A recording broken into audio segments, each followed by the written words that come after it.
Wait. Oh no, my microphone! My microphone! I'm already late if the microphone's not working. Okay, okay. Words. I'll be here soon. Tzeentch literally took over, punched me in the gut, told me I can't stream. I got too caught up looking at Tzeentch models and Warhammer and seeing if I could find them on eBay. No, actually, let's stop. Let's stop. I'll just do a BRB. Because, you know, I want to show you some cool stuff. So, if you want to know why I'm running a bit late, so this thing came up. You know, oh yeah, we got the miniature of a month, all of that stuff, blah, blah, blah, boring stuff, whatever this is. I need to set up my air conditioner. Oh my gosh, it's warm in here. Well, then it was like this. And I got talking about this is so much better than the Warhammer ones. Like, this is the old Warhammer thing, the old Warhammer heroes. Look at that! Boring! I mean, you get one character, I don't even know what he looks like. I mean, look how boring these guys are. Generic Stern Guard, who kind of looks worse than a buying normal Stern Guard. Generic Intercessor. Like, look, they're already push-fit models. The Infernus Marines are already push-fit models. They did release another push-fit Infernus Marine, a special edition for Combat Patrol magazine subscribers. That was really cool, and I actually converted into a lieutenant. But yeah, this will just be an opportunity to have like a different looking Infernus Marine. Maybe one that's like firing a gout of fire. Maybe they're reloading the gun. Maybe they are like have a knife drawn or something. You know, there's something going on here. It was like a really good opportunity to like have a more unique one. Because all of the Infernus Marines otherwise are just going to look identical anyway. Then you've had one of these guys, a Reaver, which again, he looks like kind of generic. It would have been cool if they made him look cool. And if you just gave him a 40mm base, then, you know, he could be a lieutenant. Same with this. Actually, same with all of them. Like, just give them like cool pose and stance so that if you just changed the base, they could be a cool character. This is the closest we've got to that. But yeah. But then just compare that to the Warhammer ones. It's like the Age of Sigmar, so unique character with super cool flame effect. Unique character priest. Banner bearer. Although I think it's less of a banner bearer, more like... Let's look at the actual models we can compare them to. Oh yeah, if you want to look at the other Warhammer heroes in the past, you can actually get the really old ones. The ones before the last ones. Over in Kill Team Start to Set. These guys were once a Warhammer Heroes set, and you can see, kind of boring again. The character's nice, I guess. The Plague Marines are pretty good. These are actually still expensive on eBay. Expensive enough that it's just cheaper to buy yourself a brand new set of Plague Marines. But yeah, so these guys, kind of meh. He's okay-ish. I think they at least have some cool stuff going on. But again, they're all very generic. They don't look different from the normal box models you just buy. These guys do, especially if this dude. I think it's actually unique. Kinda do anyway. But then we look at the Age of Sigmar models that these guys are replacing. And so here's your priest or whatever. Here's a priest. Is he a Forge Priest? Forge Priest. Yeah, he's a Forge Priest, so very different Forge Priest from this guy. Pretty cool. Oh wait, are they 3 Guild Gallants? Like the other guys here? No, they're not. You couldn't make a full 3 Guild Gallants of them. Also wondering if you'll have like, but you got a cool Witch Hunter character anyway. Let's compare it to the Flamer. Yeah, for Age of Sigmar, but I don't know if they've had blind boxes before. I mean, the Pyrecaster here, really cool. But if you wanted 2 Pyrecasters in your army, this guy's a good option. This guy, I don't know exactly what he actually is. I'm guessing he's a Drake Blade. I don't know if that's a character or if it's just... I don't know Age of Sigmar well enough to know if he's just part of the unit or whatever. He looks like he could be a character though. That's how cool he is. Yeah, I think the banner guy is just the same type of banner guy. How the beautiful cupcake girl. I'm doing okay. Hi, Kundwell. Actually, my tummy's just upset. But hi, Anthony. Hi, yes, Dado. Hi, Eternal Optiku. Hi, Douglas. Hello, Talan. Hello, Kundwell. And hello, Native Engine. How you all doing? Okay, this guy's kind of boring. He's a banner bearer, but I mean, it looks almost identical to this banner bearer, but this one's not push fit. This guy is push fit. So, okay, he's kind of boring. This guy, let's compare him to... What's he? He's from the 3 Guild Fusiliers, or she, or whatever. Yeah, that's actually, it's a unique pose from these ones. Actually, wait. Yeah, I mean, they do look a bit different from your generic one. Why do you look like a peasant? I don't look like a peasant. Do you mean because I don't have my jacket? It's because it's warm. It's warm. There's my jacket. Because it's warm. I took my jacket off. Actually, also, it's super heavy. Look at this. It's so heavy. Oh, oh.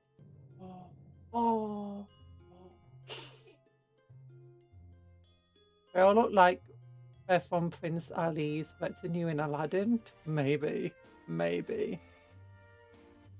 Means a pheasant. I'm not a pheasant. Hi, Lasagna lover. How you doing? But, yeah, so she looks a bit off here, whatever. Looks a bit different from this group here. And what have we got going on? I don't know about the Drake dude at all. He looks kind of cool, though. Like, is there a unit called the Drake Swords or something? I'm guessing maybe 3 Guild Command Corps. I'm guessing. I don't know. But either way, he looks like a cool character. This guy looks like a cool... Look at his big old tactical rock. He's a character. So these guys are way cool because they got at least 3 different proper characters. 2 generic dudes. 1... Maybe an elite generic dude. I can't... Wait, does he have a literal tail on his back? He's got a tail. I have returned to this realm. I made a chopper. Oh, he's wearing a dragon. That's why. Okay, he's cool. Arc Knight Kenzo for Drake Blade. Arc Knight Kenzo for Drake... No, okay, this guy's got drip. Okay, you've got at least 4 characters in here. A guy who looks like he could be a character. Colour Bearer Brigson. Wild Corpse Hunter Cordurnum. Okay, so he's just from the Wild Corp. Which is a unit, isn't it? Yeah, it's this unit here. And he looks unique from... Yeah, he definitely looks very unique from all of these dudes. This guy. Which again, like... One of the reasons you get these guys is to replace, just like, to fancy up some of your units. Like, you just replace one of your generic dudes with one of these. Just so to make some variation. But you can't really do that with the Space Marine ones. They just look identical to what you've already got. It's like, ugh. Oh yeah, you can use them as this. But then I got into like Warcry and Underworld and stuff. So I was looking at Age of Sigmar, Warhammer Underworld, Cuptle. I was like, oh, look how cool these models are. Like, I got really when I say Tzeentch just taken over in the title, yeah, literally, look how cool these guys are. I was really distracted by how cool this is. And also looking for them online. So this guy could easily be a sorcerer or maybe like a faint change or something in my Tzeentch army. These guys could easily just replace them with my blue horrors. Or brimstone horrors. Like that could be a brimstone horror. This could be a blue horror. This could be a blue horror. Maybe this too. Or maybe I could replace one of my Rubic Marines with this guy. That would be fun. Hi, French Puff. How you doing? I've returned. I hope you're all having wonderful days. I'm having a wonderful... I think the best part of a blind box is how each unit is so easy to kit bash into something else. Also, they have different textures, so you can paint like skin, drake, leather, banner, fire. Oh wait, they have different textures on them. I guess they do, kind of.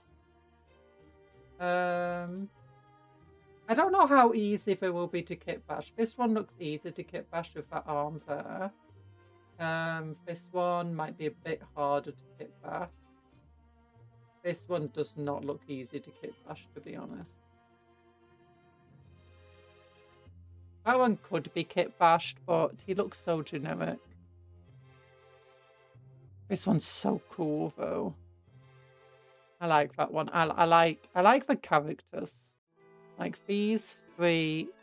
I don't really like that Forge Priest. I kind of think the normal... Actually, I kind of miss the Age of Sigmar Priest. Not Age of Sigmar, for Old World Priest. The Old World Priest just lack the drip of the... No, for Age of Sigmar Priest lack the drip off the Old World Priest. That's what I wanted to say. I'm tripping over my words here. Like, look at the Old World Priest. Where are they? Come on. There we go. Look at the Warrior Priestess. They've got the drip. They've got the drip. But the Forged Fig Priests don't have anything on these dudes. I want them to re-release these in plastic, but if they do, it'll go from like a £9 model to like a £24 model, and that won't be fun.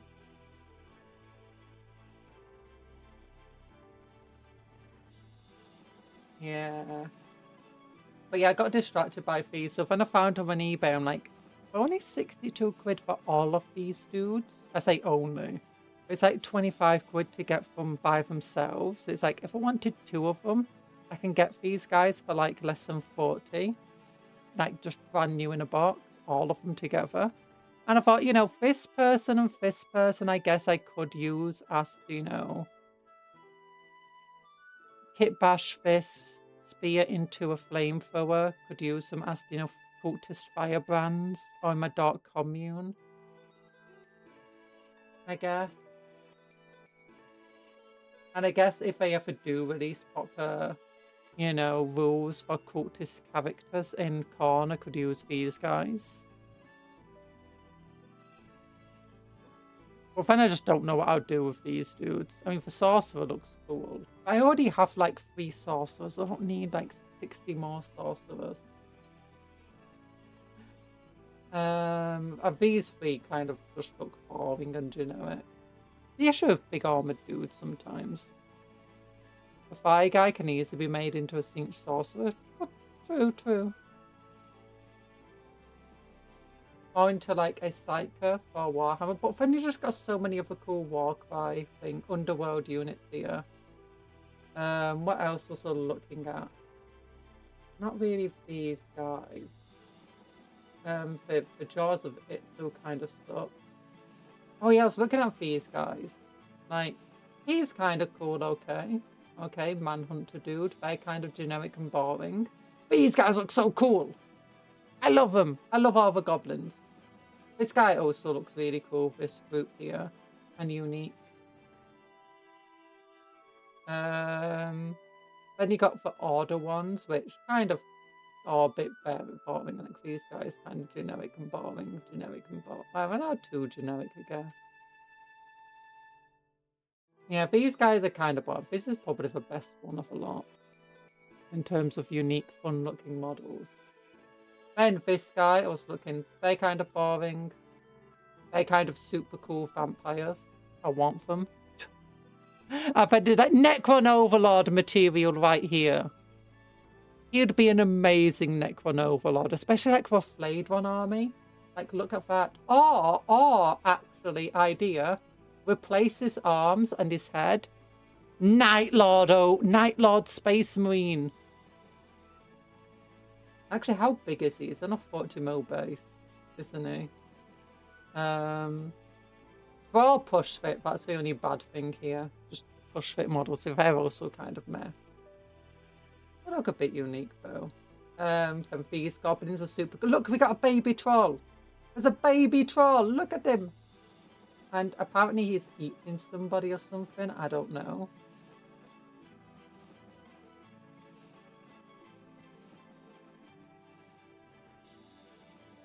Then you got a person group wearing squig. Oh, they're so cool. I love these dudes. Wait. Oh gosh, he's putting snotlings in his...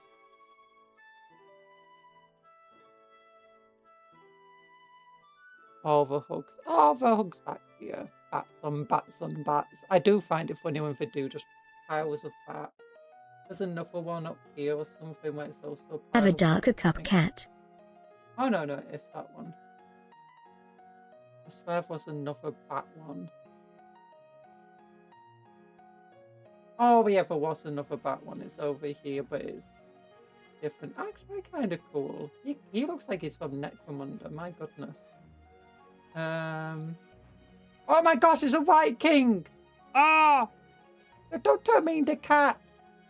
So mean. And then there's the other bat I was thinking of.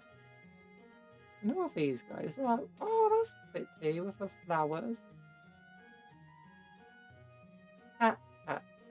Oh, and the Nurgle guys over here, the Nurgle demons are so fun. Like, that would be really fun just to replace some Plague Bearers with. Maybe make one of them a character.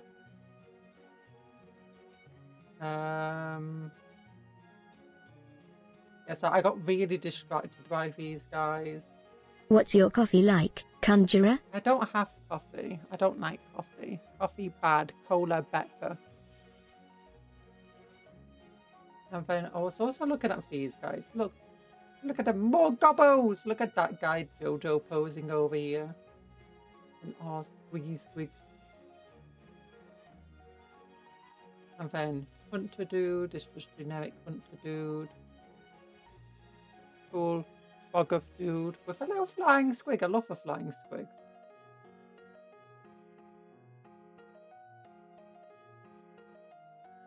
Have they all pushed it?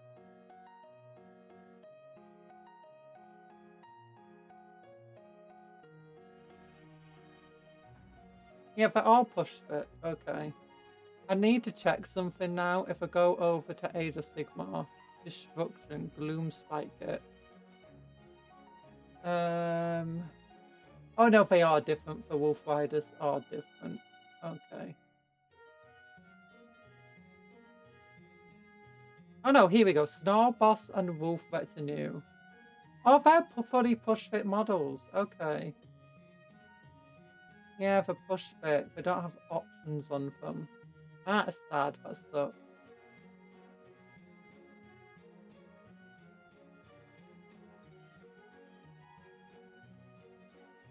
I do like some of the Age of Sigmar models are just really cool and good. Wait, do the other goblins? Oh, Goblin Palooza! Oh my gosh, look at them. Goblin mages. Oh.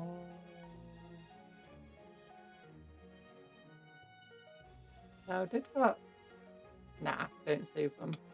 Wait. But there's also, if we look over here, Warhammer Online Warcry. Warcry!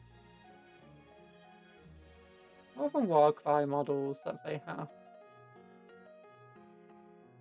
Hunters. The Warcry models are kind of boring. But Warcry was basically Kill Team, wasn't it?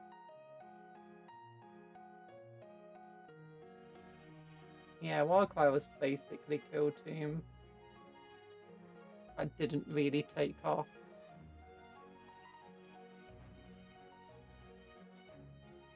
Which is okay.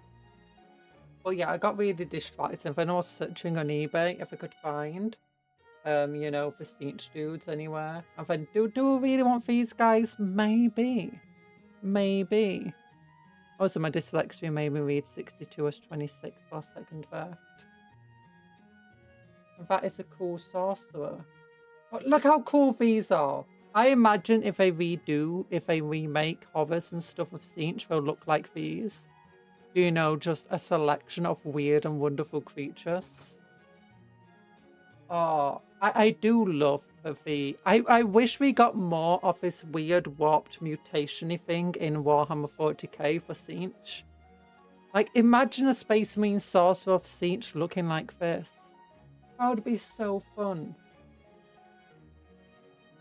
Oh.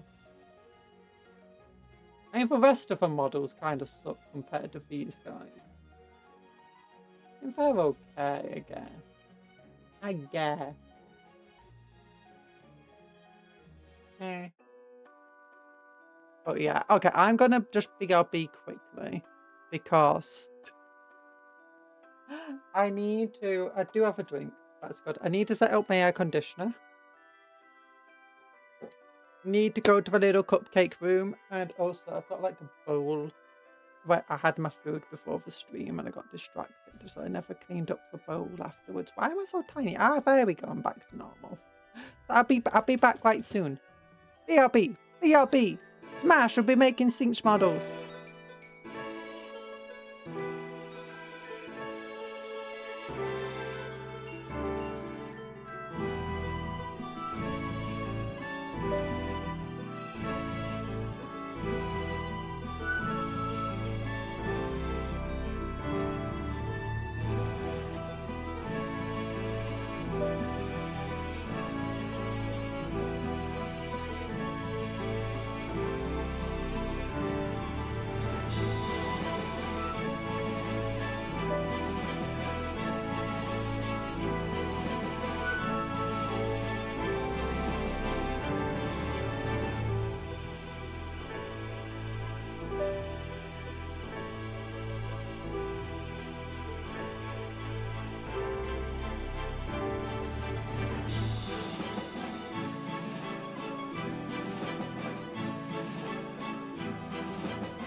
Ba ba ba bam bam bam bam. Wait, that song gone. Hi, I'm here.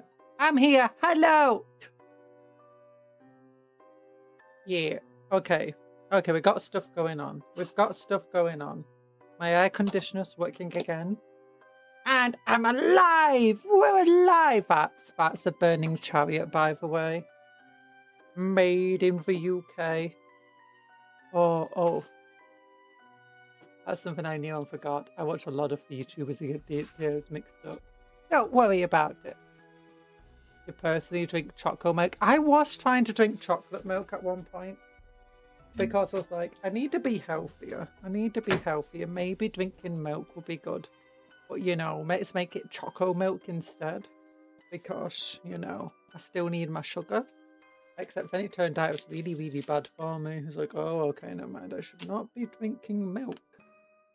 Good to know. This is what happens when you have a stomach issue. But how are you doing all today? I hope you're all doing super well today. I have had, like, a crazy day. I say it's not a crazy day. I actually woke up not quite at a decent time. I did sleep through some alarms. I kind of woke up and turned them off, you know. But I wasn't really thinking about it when I did that. But then I just have a vague recollection of doing so. I'm like, that wasn't good. But then I did my exercises. I did my Japanese lessons. I did my exercises while doing Japanese lessons. I then had a shower. And I washed my hair and I blow dry my hair because I wanted more volume in my hair. And it turns out blow drying and washing your hair like very, very regularly is good for it. So I'm like, I'll try that. Also, I'm thinking I've changed up my routines a bit more. So yeah, I'm trying to like find a good routine for myself. But then I finished my Japanese lessons and then what did I do? I looked at Warhammer stuff. Oh, I did some painting. So I've been doing some of the initial highlighty bits on this thing, like on the gun and on the roof over here, and around here and stuff. I've been doing some of those highlights. And look at a cool little painting that we've done. It's nice. So yeah, then I was painting that. And then I cooked up some spaghetti bolognese. No, it actually wasn't spaghetti. It was just pasta bolognese. Bolognese.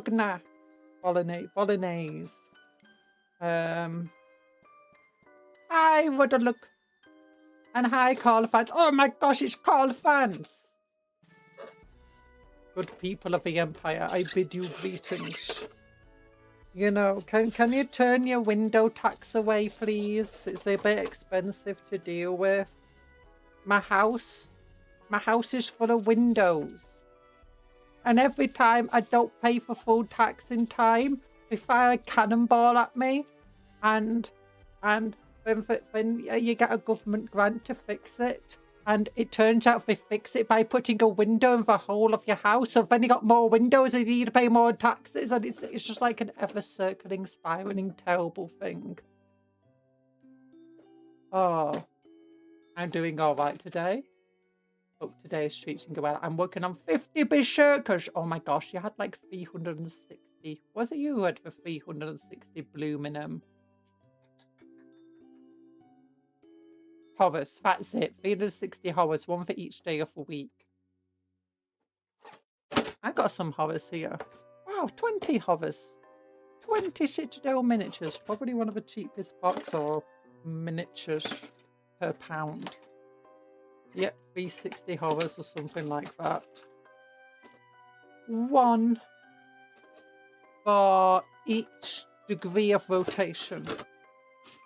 Okay. Okay, but I want to build the burning chariot today. I've already built one chariot today. We built that on the member stream. There we go. Oh gosh. Yeah. Herald of Tzeentch and burning chariot. Actually, the Herald of Tzeentch doesn't ride a burning chariot. At least not anymore.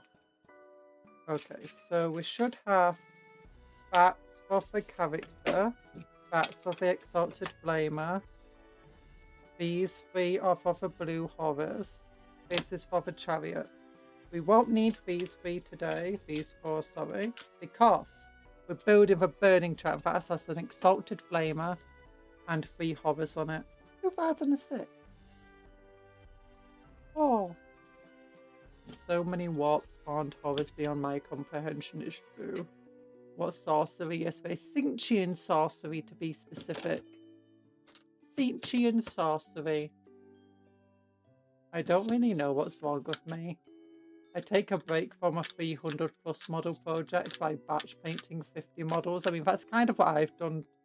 Like, I'll take a break from the, you know, the massive project that is painting 26 Black Templars. You know, do a small project of painting 6 Mechanicus dudes and a Mechanicus tank and this thing with water basis and a really, what's it called? Not advanced, ambitious colour scheme for them with a whole load of free-handing rubbishness. And then I'm like, you know, while I'm doing that, I can take on another project of painting 1000 points of Photon in McDonald colours. Because, you know, that won't be hard. I do like how she stands perfectly with that big old gun.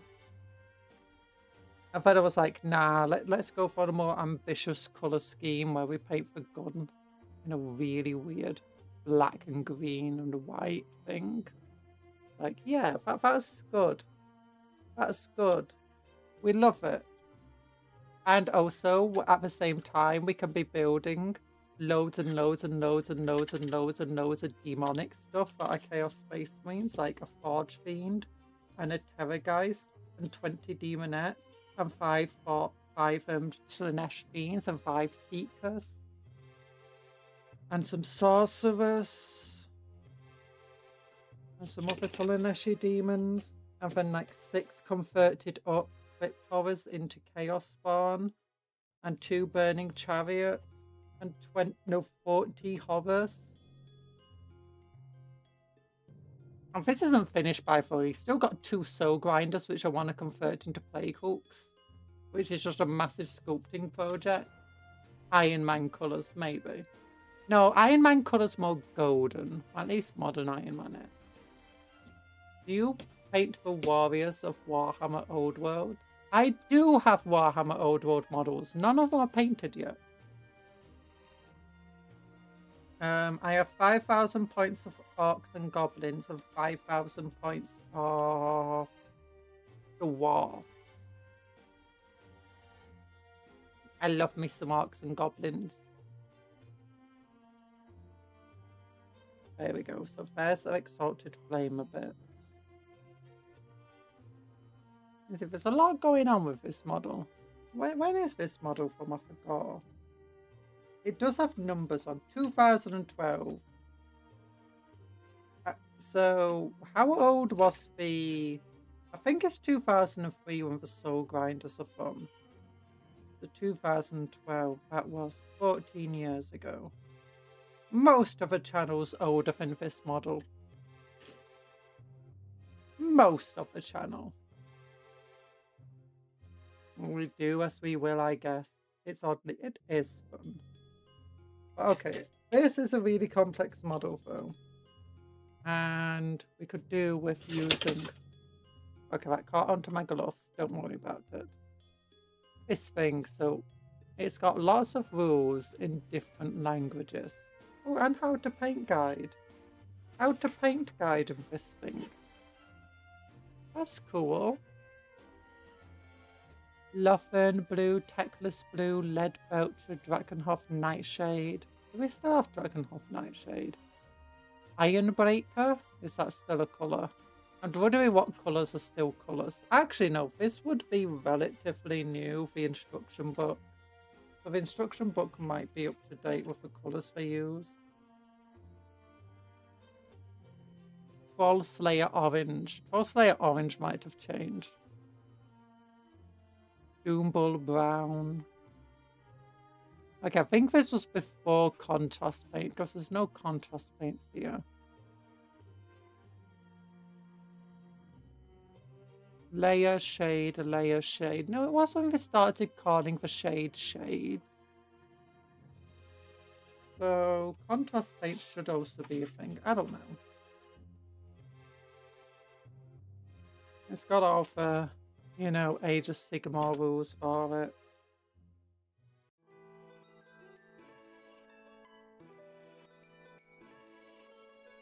I wonder if the rules here are 40k rules. Yeah, it looks like 40k rules. Massively out of date 40k rules. Strength 4, toughness 5. 8 wounds, 3 attacks. This would right now, I think it's toughness 7 or 8, isn't it? 4 plus save maybe? But it's got 4 plus invulnerable anyway. I think the wounds is still the same. Doesn't have an attack stat, doesn't have a strength stat. But its strength is also higher than this. And its number of attacks is way higher.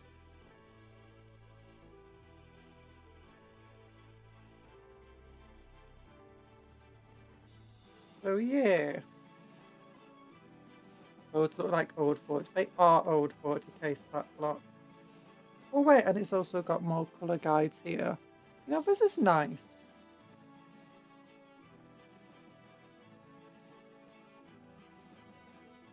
Oh, yeah, I want to build a... Oh yeah, I really like the thing that comes here. Got so many different options for it. So many different head options.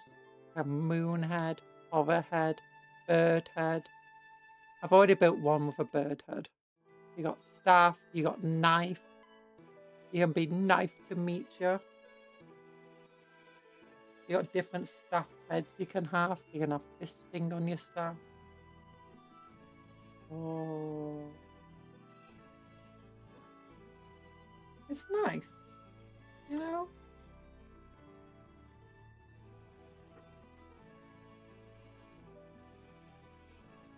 It would seem I've acquired myself. Now let us raise an empire man worthy of Sigmar. 5,000 points of stunties. Someone in another server has painted up the new chops. Also like, oh, yeah, new chop. The new Chaos Dwarfs look cool. Although they don't have quite the same grimness of the old world Chaos Dwarfs. I wonder if they'll ever bring back the old world Chaos Dwarfs. Like, you know, the Forge World versions of them. Maybe even just for a made to order. Okay, let's do the... I was correct. We do want to do these guys first. So, 19, 20, 28, 20. That's need you.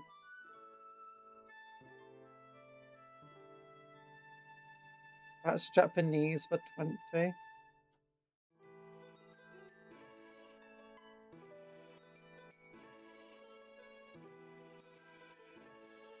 Basically, it means 2 10s. Heads for days, heads for days. Their hats also don't look as impressive. 0 to 10. Actually, I never really liked the old hats for them. But I really liked the Infernal Guard. Love me some Infernal Guard. I want more. I want to be... If they brought back the Infernal Guard, even for just made to order, I might actually get them. Just because I always wanted them. If I was to get Chaos Dwarves, that's what my army would be mostly based on. Okay, so we need Niji-san next. Niji-san. That's 23. There it is. Yeah, I've been learning. I've been slowly learning everything. The 40k Burning Chariot is now 12 inches, toughness 8, 7 plus save, 4 plus invulnerable. Yeah. 9 wounds. Oh, it's 9 wounds, not 8 wounds. Yeah. It's also got really nice... I really like the Burning Chariot. I was tempted to go for Screamers, but then I'm like... I was also tempted to go for Flamers or an Exalted Flamer. I'm like, I can only have 1 unit for every battle line I have. So if I have 2 units of Blue Horrors, I can either have like 1 unit of Screamers and 1 unit of Flamers. Or I can have 1 unit of 2 units of Screamers or 2 units of Flamers. I can't have more than that. Then I've noticed the Burning Chariot, I'm like, it gives me my Screamers. It gives me my Flamer stuff. It moves quickly. It's tough. It's durable. It has a bunch of extra attacks to help it deal with infantry that try and bog it down. It can capture objectives. It can fly. It's got everything going on with it. It's like, there's no negatives. So I was just like, I can fit, if I have 2 Blue Horrors, I can fit 2 Burning Chariots into 500 points, so it can fit neatly into 2,000 points. No, Lasagna Lover, be careful with your hobby knife. Always cut it away from yourself, preferably without having your finger like that, bracing it. You want it away so if something happens. And potentially, what's a really good thing to do is get yourself a thimble. Especially one of those rubberized but tough thimbles. So that way when you're cutting like this, it will just cut into a thimble instead of your hand.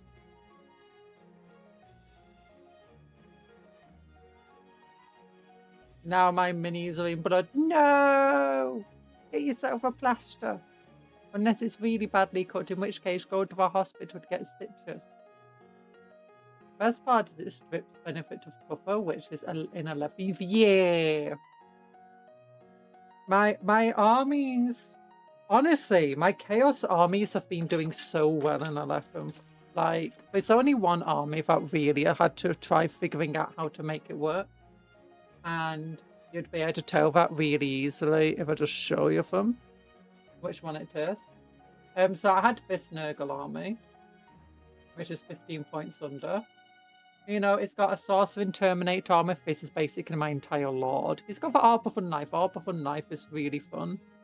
At the end of a fight phase, roll 1d6 for every enemy unit within 3 inches of a bearer, adding 1 to the result if a bearer made a dark pact and did not fail the leadership test. On a 4+, that enemy units of a Steefy mortal wounds. It's basically just like a bomb. Just like, go in, just go. Mortal wounds to everybody. Really fun, good, cool thing. Then got some Chaos Terminators, some Plague Marines. Obviously, everyone has Mark of Nurgle, and we're using Pact Band Zealot. And we got Obliterators, and Havocs, and Traitor Guardsmen, and Hellbrutes, and Venom Crawlers, or Filth Crawlers. And then we got a couple of Nurglings with 2 big old Soul Grinders. Yeah, that's what the Plague Hooks are going to be making later in the week. Tomorrow, the day after. With Iron Claw, because Iron Claw is just so much better of a Warp Claw, sorry. It's just so much better than the Sword. Because the Sword gives you 3 attacks that do d6 damage. With a Warp Claw gives you 6 attacks that do 2 damage. Which, yes, sure, less damage on average, but who cares? I can do up to 12 damage. I could do up to 18 with the other. Actually, on average, more damage. But it just makes it so much easier to just deal with, like, infantry if I get around you. Oh, there is one thing I've been wondering about. New Flamers are going to be blast weapons if the orcs are anything to go by.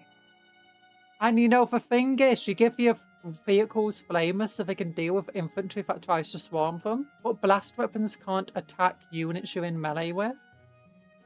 So I don't know what's going to happen with heavy flamers in the future on vehicles. I really hope that they update the Big Guns Never Tire to allow torrent weapons to still fire into melee, even if they are blast, have a blast keyword. Because otherwise, that's going to suck. I'm going to complain to GW. I've already had the Slanesh one, which is mostly cultists, so they're led by a demon prince, which has Feel No Pain. Cultist firebrands, dark communes, we're actually using some chaos demon models of them. Same for the sorcerer here. Loads of cultists, couple of nemesis claws, couple of noise marines, some chaos spawn more. I expected this army to go up in points so much. because of, you know, the entire thing. You know, fast moving melee units will go up in points. No, it went down in points actually. Went down. I had room for more stuff like an extra sorcerer. And I've still got 35 points extra, which I have no idea what to do with. Then you've got the Tzeentch army, which, you know, it's got Demon Prince and a Sorcerer and a second Sorcerer and some Rubrics and some Havocs and some Nemesis Claws and some Forge Fiends and some Blue Horrors and Burning Chariots. Burning Chariots are amazing. I absolutely adore them. Yeah, it removes cover, but it's like, this can take pot shots at vehicles and, you know, Terminators and stuff. Or it can just wipe out an infantry unit, like Guardsmen. If any melee against infantry units is still going to be doing relatively well, because it's strength 5 attack. No, 6 of them, sorry. Strength 5 attacks, like into Guardsmen, really hits hard. 6 of these attacks as well, and it can hit vehicles. It's just a great all-round vehicle, and it can deep strike in. I say vehicle. It can deep strike. Mounted, that's what it is. Like, there's like nothing bad about this. It's amazing. I love my Burning Chariots. Last weapons gain hazardous when under the effects of big guns never tire.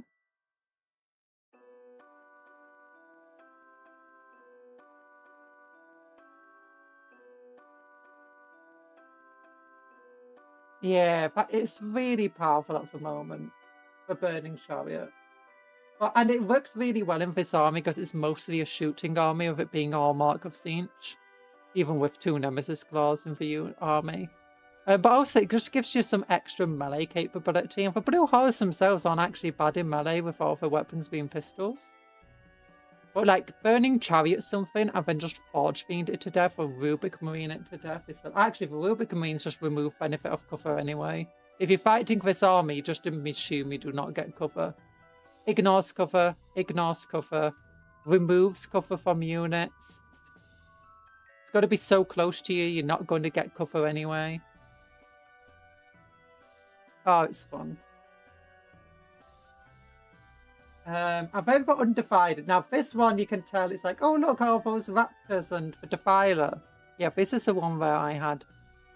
Before it came out, as it is now, this army could have had like 2 Defilers in it. But then the points came up and stuff, and it's like, maybe not so much anymore. I'm thinking about getting Mark II Assault Marines of the Raptors. I've already got 5 of the old Raptors. I bought myself the Unaliver Wings. So I've got now 2 of the Jump Pack Lords, because I got the Night Lord Combat Patrol too. I've had to think for the rest of them. I'm just going to go for Unaliver Dude, for the, not Unaliver Dudes. Mark II Assault Marines. Although that being said, the new Raptors are a lot cheaper than I expected. I expected them to be like 45 quid once they, you know, hit shelves as not kill team. But no, they're like £38.50. They're like actually reasonably priced almost. Like, I mean, at least as far as Warhammer models go. So I might just get more of them, depending on how well. I need to get some more Night Lord bits though, and I don't want to buy another Nemesis Claw because I don't need more Legionnaires. I don't need more Nemesis Claws. I just want more Night Lord bits. Upgrades through bits. God, it sucks. Sucks so much. Oh wait. Ignore the tenets of the knife safety. Corn cares not from where the blood flows, only that it flows. No.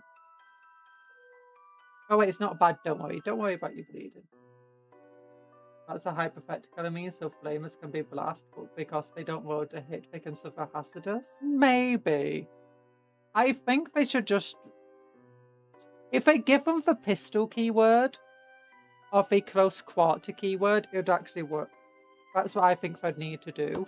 Heavy flamers on vehicles and scorchers and stuff. Torrent weapons on vehicles. Not all torrent weapons. But like things like the response and heavy flamers, your heavy flamer attached to your dreadnought, should gain the close quarters special rule on them or keyword. And that should overwrite the can't use blast weapons in melee. I think. Or something like that. Or maybe you lose your blast when you fire them in close quarters. They just need to like add something in specifically to address that. Partly because so many people build the vehicles with flamers so that they can deal with infantry. And partly just because it makes sense that you'd be able to use a flamer in melee on a vehicle. Where else would you be using it? In fact, it would just absolutely make flamers useless if they keep the same range. Like 12 inches, but can't melee. Oh my gosh, you play Tzeentch. Always wonder how the army plays. I don't know. To be honest, I've never actually used the army, my Night Lord army, the Tzeentchian ones. 25. Opposite, they seem to be getting blast. Current weapons on vehicles are getting a nerf. Yeah, no blast. No, they are getting boosted. Current weapons are gaining a fixed attack stat and blast. But we're hoping that if it's on a vehicle, that they'll gain the close quarter keyword. I know some rule that allows them to still be used in melee. Otherwise, it will be enough. If they do gain blast on a vehicle, it will just be straight up nerf.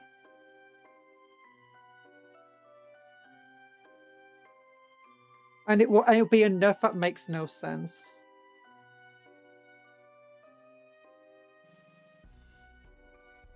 So I'm just really hoping. I might just email in with a request to them specifically about it.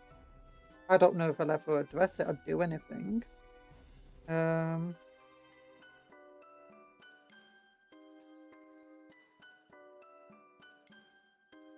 Yeah, on all infantry it'll be a huge buff. So there's a few things that they could do to fix it though. As I said, give them close quarters, give them a special FAQ or whatever. Or create a new special rule for them. Update the if your vehicle firing into melee.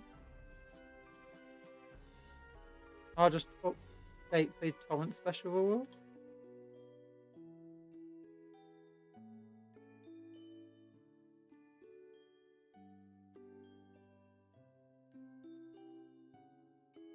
Yeah, it does make sense. Yeah, you should be able to use the flamers in melee. We'll see once the Arc Codex comes out, but I think if you're actually concerned about it like I am, it might just be best to email GW, make sure your concerns are known, and they're more likely to do something about it.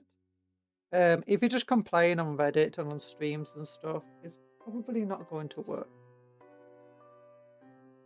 I don't really check those places very regularly. Flamers can get anywhere between 6 and 36 shots. And their 4++ means they tank 1000 points like it's nothing, or die to a light breeze. Yeah.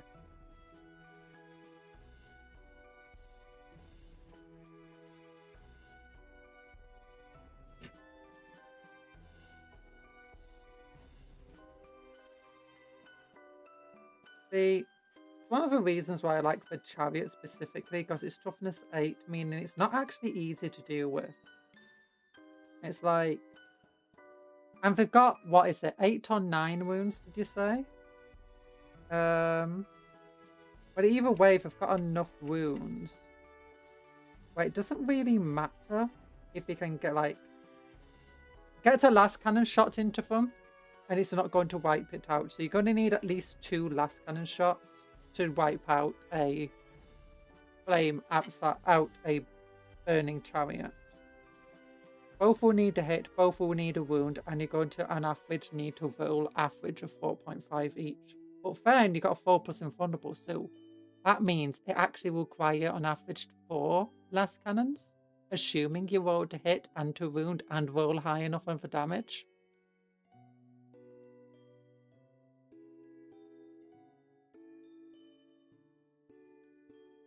And then by that point, you're basically already having to waste at least 125 points just to take out a Burning Chariot, which is more than what a Burning Chariot's worth.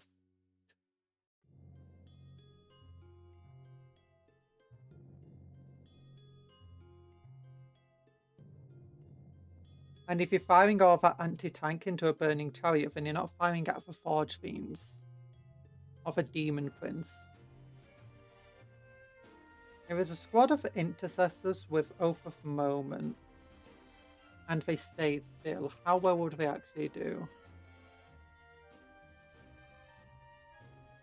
With enough people at email, 9 wounds. 9 wounds. So 40 attack. Hits on 2s with rerolls. That's on average 6.5, just over 6 2/3 miss. But then you get rerolls, so on average you're losing just over 1. It's 39, but then you're wounding on 6s, but you get +1 to wound for Oath of Moment if you're not Templars or Dark Angels or anything. So then you're on 5s. So you're looking at 13 successful wounds.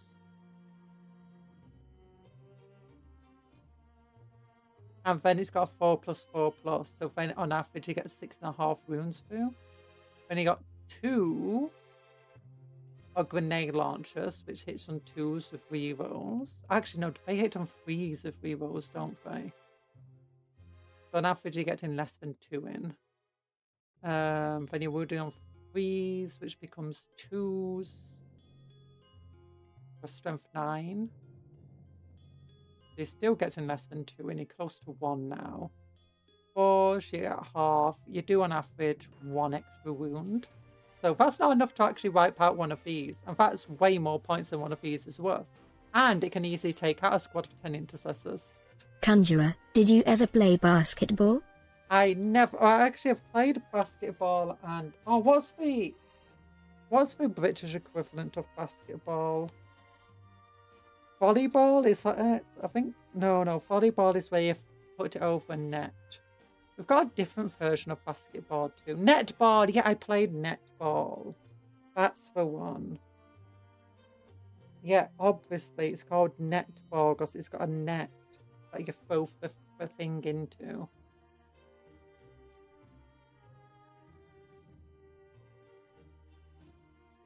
It's on a 4+ because of cover bonus. I mean, assume that it doesn't get cover. Like, if they ignore your cover for whatever reason, or you're in a position where you can't get cover, because you deep strike just right into an objective or something, when a squad of intercessors on average is not taking out a Burning Chariot, even with all the advantages given to them, and they've just wasted an Oath of Moment on your Burning Chariot. The squad of intercessors is worth more than your Burning Chariot. You can wipe out the squad of intercessors with your Burning Chariot. You're not a vehicle, so even if you're just left on 1 wound, you're not getting negatives to hit. And then you got enough damage to attacks and stuff, and high AP attacks to actually, you know, take out the squad. Or at least do some serious damage into it. Basketball's less running cushion. Yay! You might be built for it, basketball. I mean, I know I'm super tall and stuff, and I can jump like nobody's business. My standing jump without bending my leg is still about 2 foot off the ground. So basically all I'm doing is kicking off with my feet. Even now, even like being out of shape and stuff, I can still jump ridiculously high without even trying.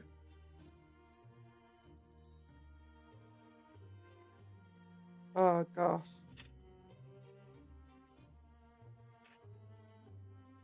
But I'm not built for it because I'm not built for sports. I'm too ill for sports. And also, you know, I don't like competition. I like everyone being happy and having fun. I'm that person who, you know, lets the other person have some extra points if they're not having fun. Or if things keep bad happens. Like, you can... Oh, you rolled really badly again. Do you just want to re-roll that? That's not fun. It's like, oh, the enemy team's not doing very well. Do you wanna just let them win? And my team's like, no, don't let them win. I want to let them win. They're not having fun. They're so sad. Yeah, but then I'll be sad. It's like, why would you be sad?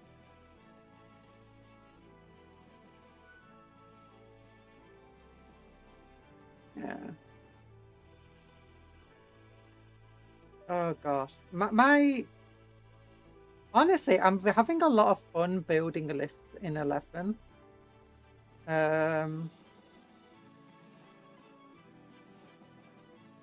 Even Imperial Agents got a massive boon with the last data slate of, hey, do you know all those detachments that we made 3 points? Well, actually, we're going to make them 2 points, and we're going to make your assassin detachment 1 point now. So that means at 2,000 points, you can have your assassins, and you can have one of the other detachments. And it's like, yes! What do you mean we're actually playable for Imperial Agents? Is this like, did we die? Did the world explode and now we're all in heaven or something? Imperial Agents getting stuff? Did hell freeze over?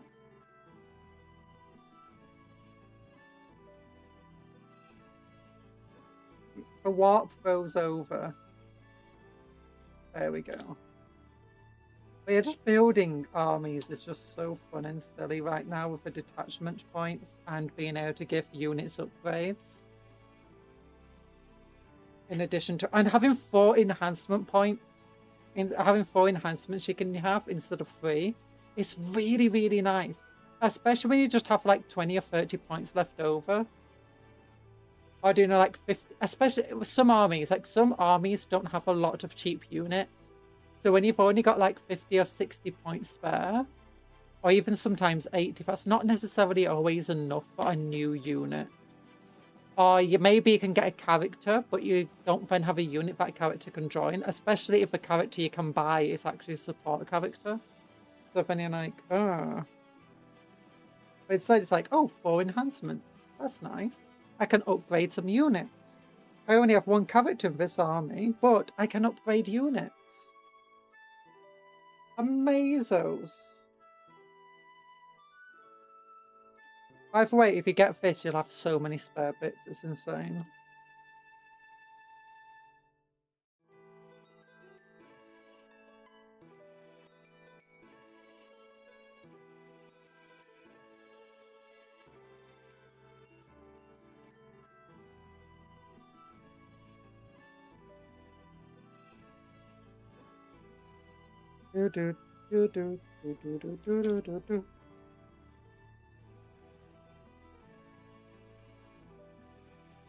My Imperial Agents team is called Bad Butt Beat Puss.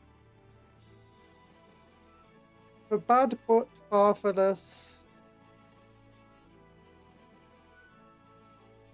guys.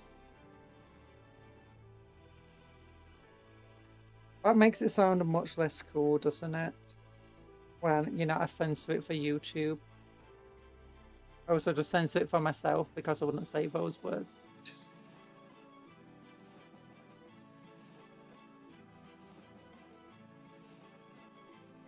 They got bad butts. Always pooping everywhere they do. None of them have fathers.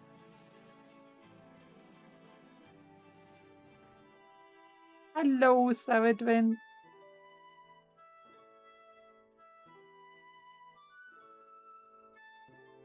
No! Why, Saradwin? Why? I just realised.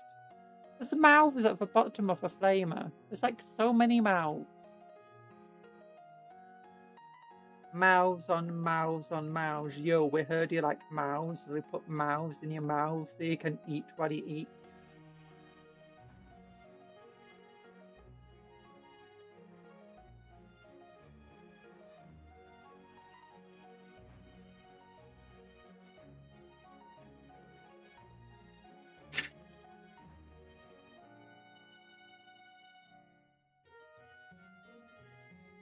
All of them have a nasty case of pooperia. For people must know. For people must know. Must know what?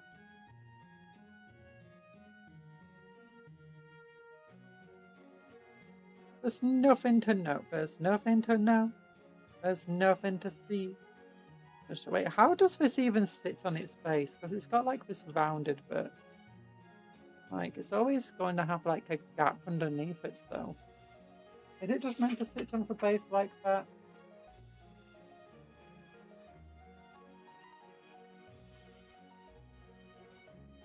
Yeah, it is meant to just sit on the base like that. You don't put anything under it. Oh, whatever. Well, I now need 36. Sanjuraku. Sanjuraku.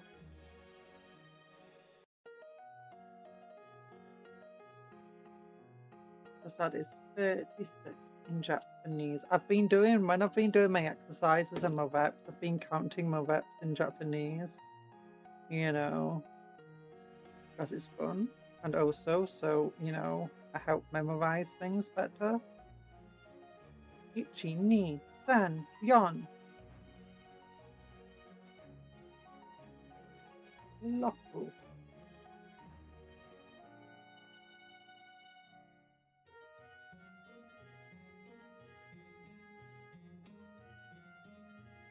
Oh, wait, this goes between the two. Oops. I missed that bit.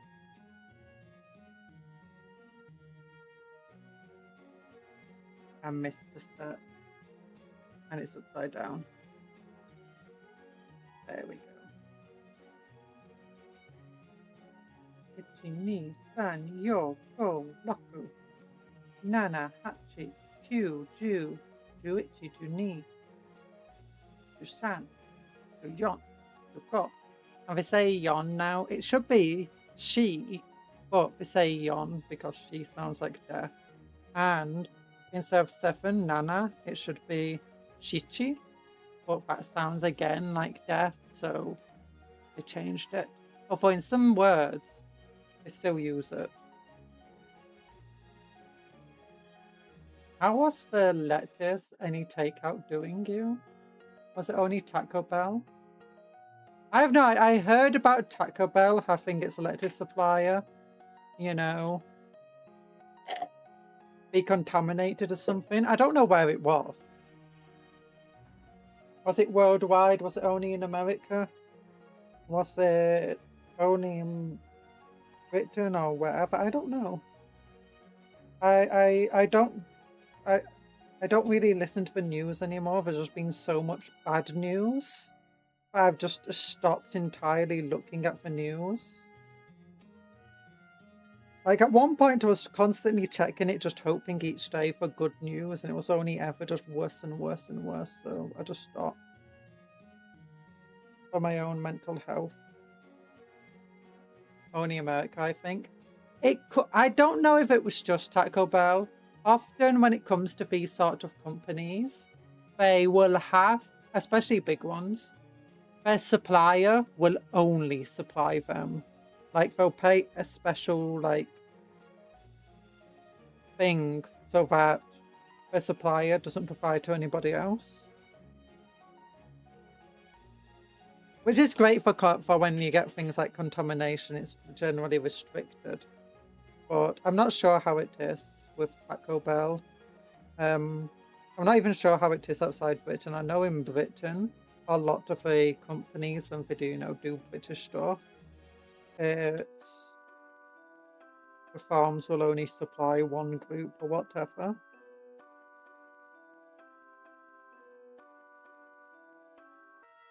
Or in theory they should. I know some farms do flat that a bit.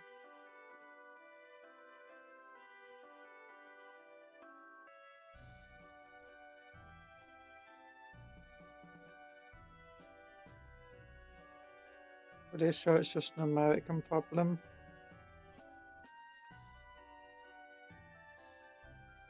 Taco Bell is crazy. How did anyone even notice the lettuce was giving people food poisoning? Isn't like Taco Bell infamous for just giving people food poisoning anyway? It's always made me wonder, how is Taco Bell still around if that's the case? Like, if that's the joke, the meme, that Taco Bell makes you poop yourself? Why do people still keep going there? Even does it sound like good food?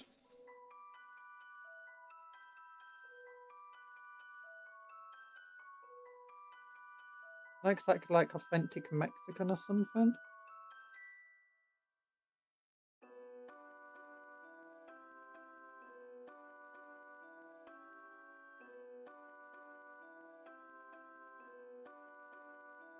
That being said, you've got Dixie Chicken in the UK, which is still around. It's a kind of franchise that just exists everywhere. And it's infamous for extraordinarily poor quality, low health and safety ratings, incredibly bad food ratings.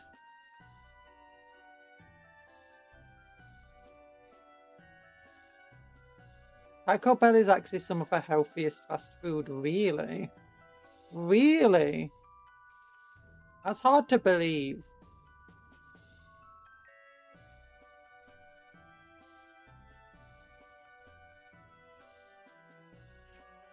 He's a bit front heavy. Okay, we did the... We're on to... Oh, it wants to build this dude next. So we can build him. I think I might build Moonface. Because I've already built the Birdface one.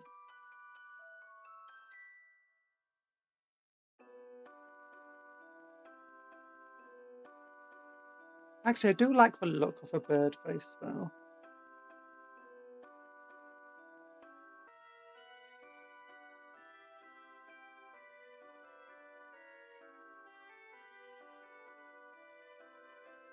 Gonna do so much heralding right here.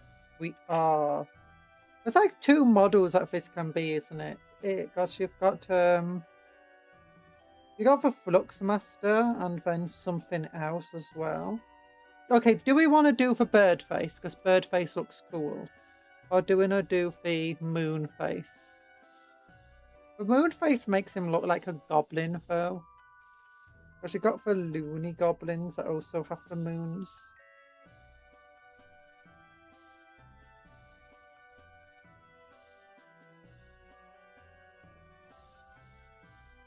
Plenty of fibre. Fibre's evil!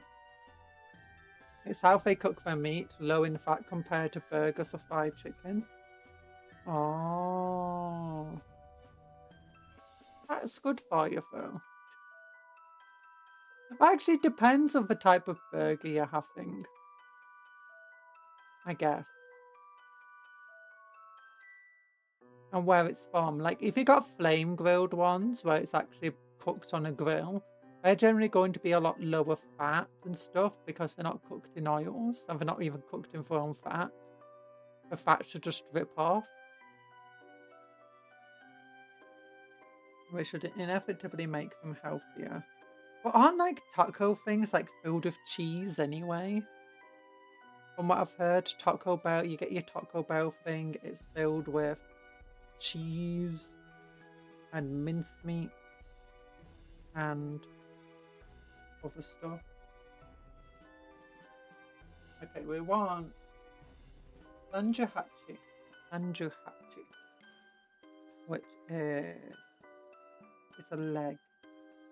It's a leg. Leggy. Oh, it is. No, that's 70.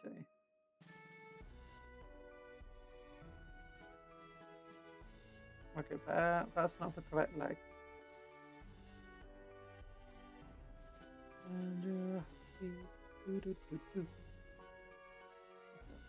There we go.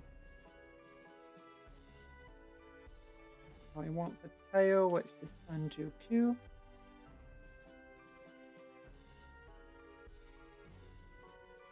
can be a Fate Skimmer or Change Caster. A Flux Master is held on disc and is something different. Ah, okay. That's the one. Fate Skimmer and I don't know which one's the best. I might end up making a full-on Demons army in the end. Because at the moment, I have the Gaunt Summoner on disc, which I have no idea what I'm going to do with that. I have the...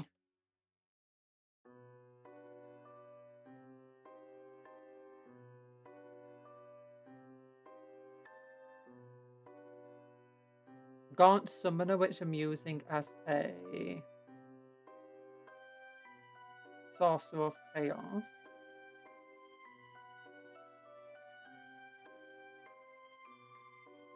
It wants to go... Oh, it wants to go there. Okay. There we go. I want to tell you, Cupcake, you're very good at building models. Thank you. Thank you, Douglas. So we got this dude now. We need to choose the head. I could go for 2 bird boys. Let's go for 2 bird boys. Oh, no, I want to go for moon though. Let's look. We got the moon. And we got...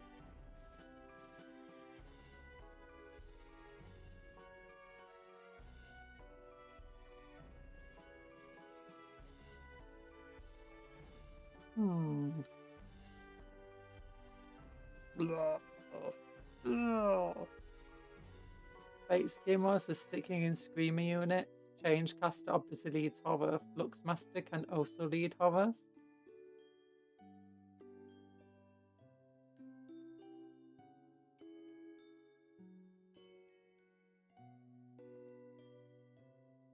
Oh, so the Fate Skimmer is the one on disc. The Flux Master is on a disc of Tzeentch.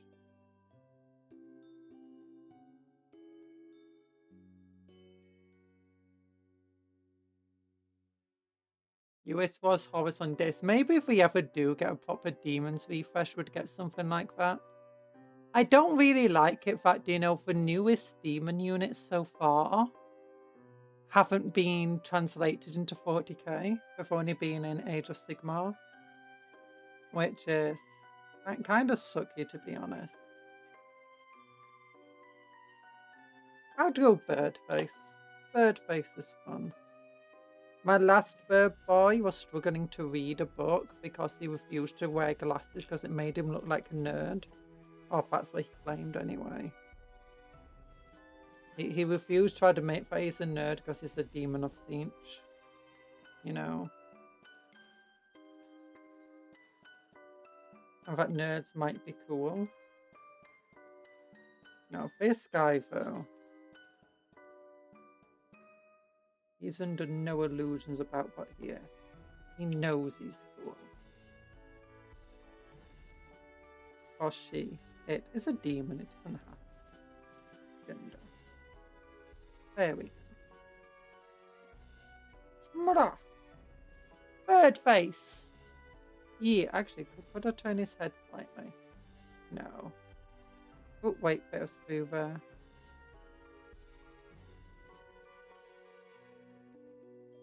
This conversion episode. Ooh, I miss the old Warhammer Fantasy Tzeentch Sorcerer that had a part bird head. I used it and green stuff to give a Chaos Mean Sorcerer part bird head. Ooh, that sounds fun, actually. Fate Skim is a chariot. Flux Master is an on-foot slogger. Flux Master is... Oh, you mean for Change Caster is the on-foot slogger. Flux Master is on disc, so it's like a 12-inch move and fly. Don't think it gets lone op, which could give it use, I think. Ooh!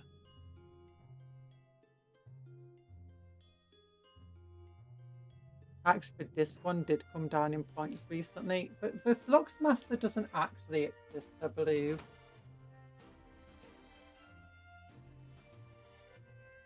Yeah, they're not Flux Masters. Oh, they're sold out. No! I wonder if we're going to get reboxed into just a generic Age of Sigmar unit. But I guess the closest thing is if we go with Chaos, Disciples of Tzeentch. So this is what we're building right now.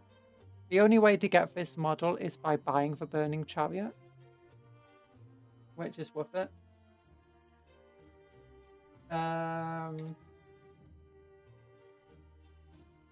I guess the closest you can get to a Fluxmaster in 40k is using a Gaunt Summoner of Tzeentch. Or this Magister on disc of Tzeentch is amazing.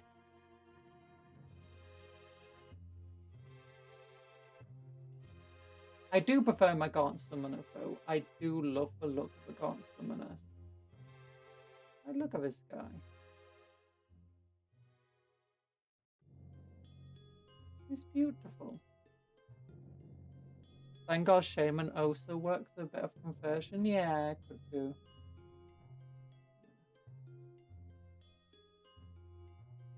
I guess what you could do, you could buy a Thangar Shaman and then just put your Herald of Tzeentch on top of it, on, you know, on that base. Not that base, on the disc itself. Magister's also cool.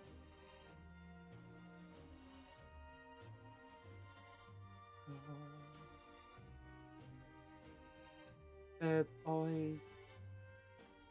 Herbs!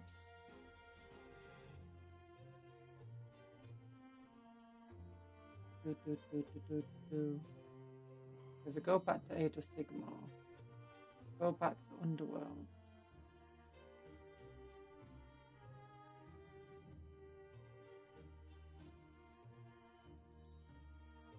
Where is it? Where is he? There we go. Look at these Tzeentch dudes. I imagine you could cut off the head on this thing and put it on this body. This looks like it's from, you know, Hellboy. It reminds me of something from Hellboy. I can't quite remember what. It's been years since I watched that thing. Apparently New Mexico, my state, has a competent sports team for once. A Socky cackled New Mexico United. What? Something to be proud of in this state. Oh god. Proud of football. What? Those guys are cool. But anyway, I need to build this thing. So we can build. Let's give him a stabby stick. Let's make him shank people. That sounds fun. And what can his other arm be? I guess he could be casting a fireball. That could work. Or he could be reaching out to grab someone. No, we'll give him a shank stick. Shank, shank, shank everyone. Shank, shank, shank them for fun. Shank, shank, shank them up. Do, do, do, do, do. Okay, that's Hachi.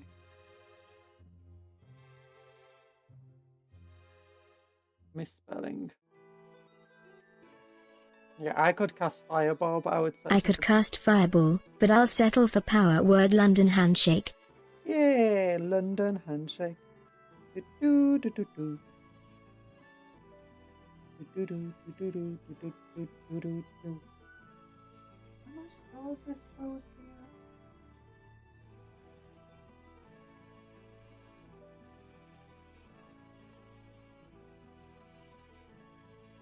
Oh yeah, it does. Nice.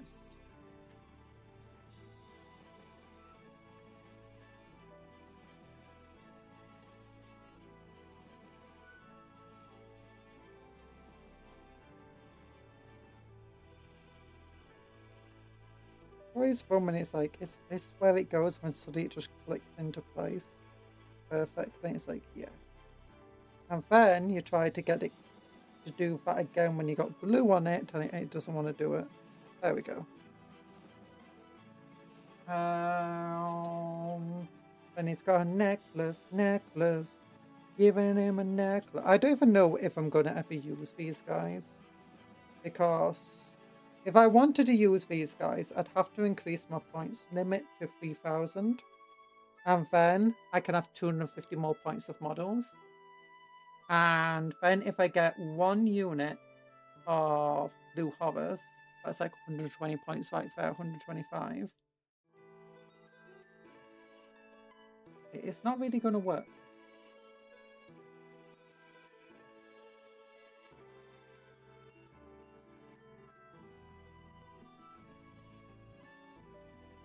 Because I've then be able to use one of these 2 sorcerers I've got, because I've got 2 burning turrets. That means I've got 2 of these sorcerers just left over.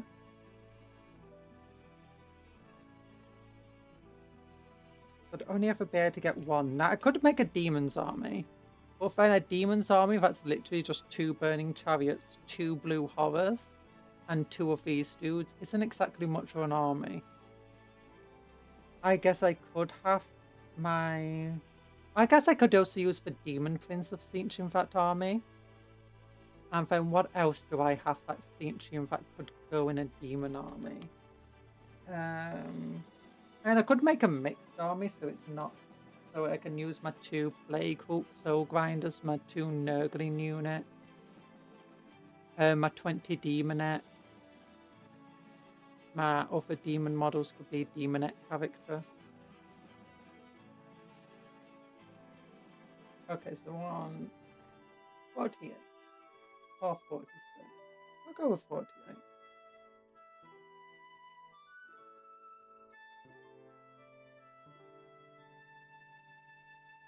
That would be Yongo. Actually, no, we need Nana Junana 77. Banana.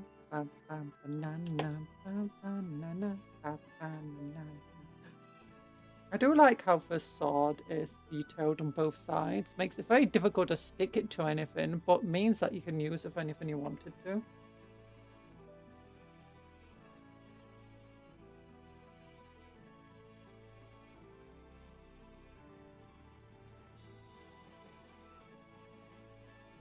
Oh, he can have a knife on his belt and then also have a knife in his hand.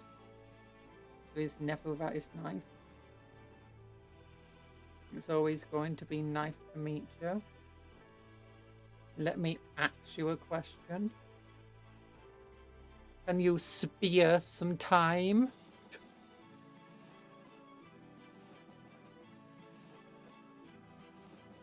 Oh, what other ones is there? Halberd. Hike.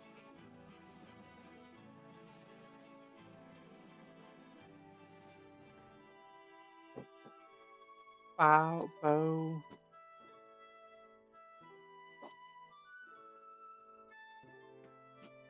Bow do you do? No, bow you would you do doesn't sound very good.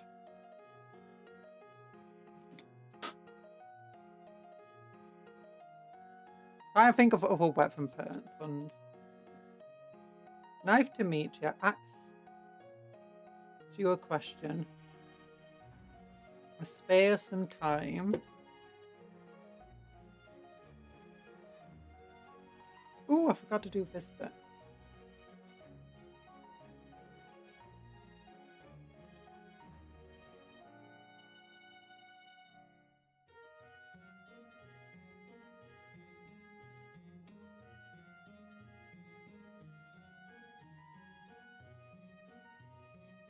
Halberd do you do? Halibut. What's your favourite fish? Halibut. Oh gosh. Okay, so what was the one I wanted? It was Yonjuhachi.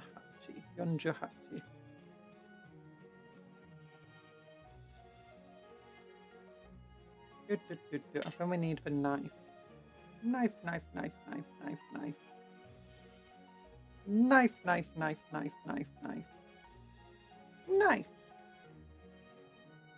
Yeah, it's a very squiggly dagger. A big, a very vicious wound. If the opponent's unarmored.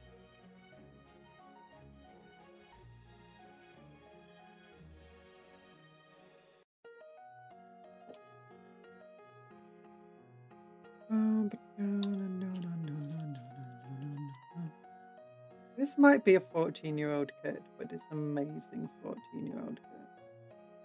Do you think we'll ever get a proper refresh of a demon range? Like, they are interested in making more demons, at least for Age of Sigmar.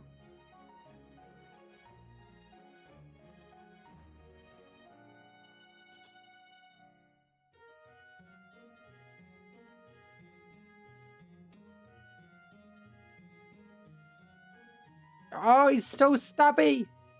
He's a stabby little bird, a stabby little bird, the stabbiest bird that I've ever seen. Stab everyone for fun. Do. Stab them all, you silly person. Stabbing everyone, we're stabbing everyone, we're stabbing everyone we see. We're stabbing everyone, we're stabbing everyone, we're stabbing everyone you see.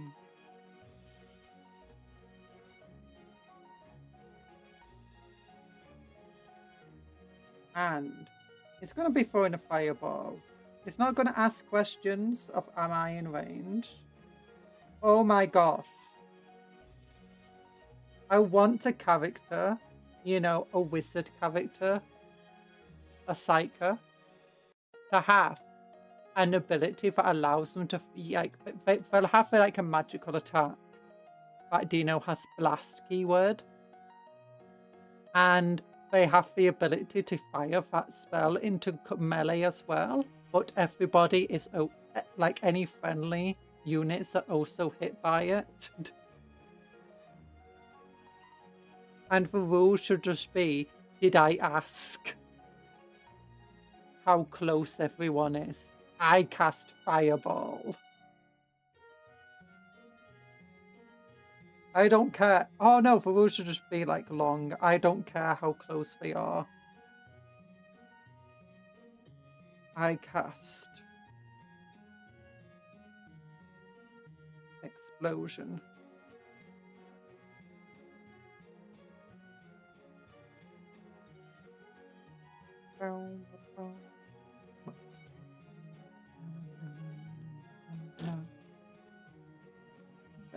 So first, go on to the end. I will cast Implosion. Hi, Greg Dungeon.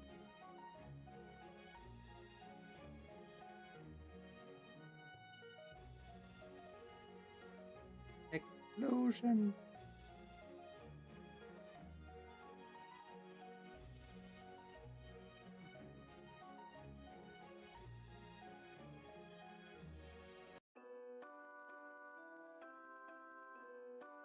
There we go.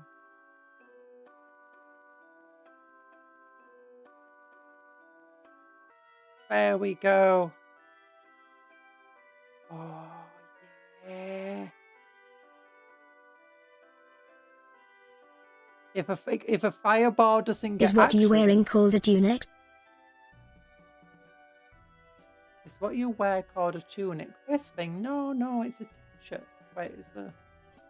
I guess it kind of is like a tunic in a way. It's a bit weird, isn't it? Like...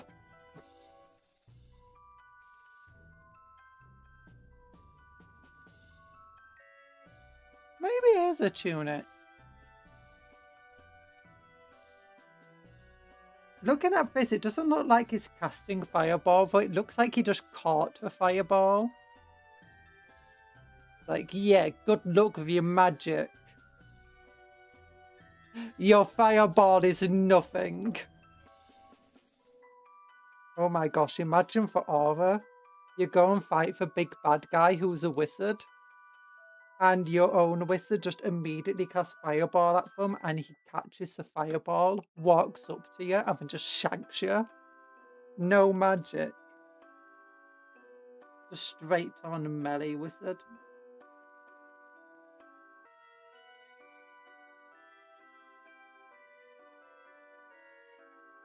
Just absolute aura.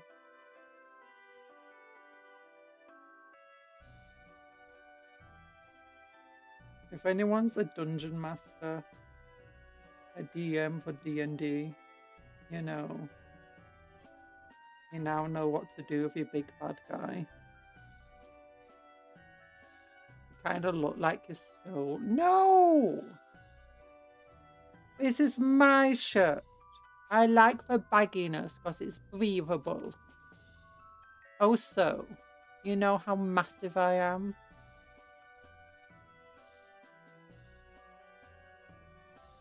I'm like 6'4".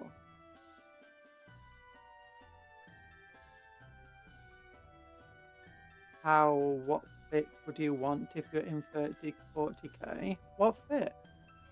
Like what clothes? I don't know.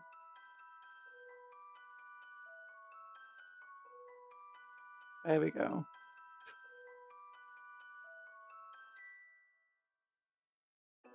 I got muscles. I got muscles! Boss lady has all the muscles though.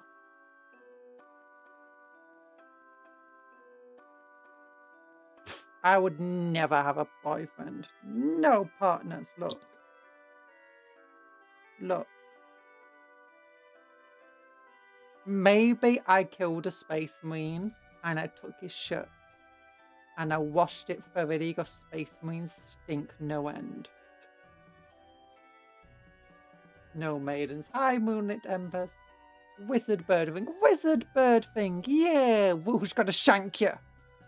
Stop, stop, stop, stop, stop. And if you get rid of a knife, you got another one in the belt. British wizard bird thing. This guy looks like he's playing a hot potato with a fireball in his friend's key. Yeah, that's what I'm thinking. Like, imagine this is a big bad guy in the campaign, and it's a wizard, and your own wizard like fires fireball at them, and then he just catches it, walks up to a wizard, shanks him 20 times, and then you're like, oh, it's a melee wizard, run! I'm building Batfellas. Ooh, wait, Night Lords, Batfellas, or Batfellas as in sober like Grave Lords, or what's the other guys? The Crypt Ghoul ones. Flesh Eater Corps. Give me the Commissar fit. I'd rock that. You don't want the Commissar fit. But the Commissar fit is some very... Never wear the Commissar fit in real life if you do not want to be mistaken for certain groups of people.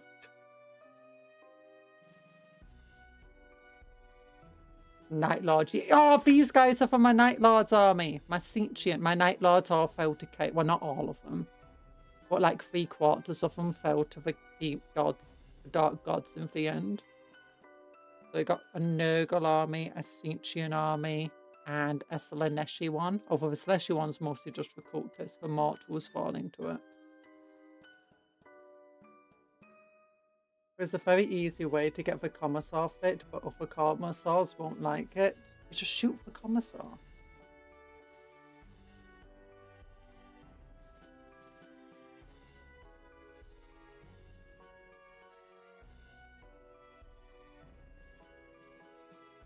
There we go. So, what do we have now? We've done the giant flamey dude. We've done these guys. Apparently, we've got to make a harvest.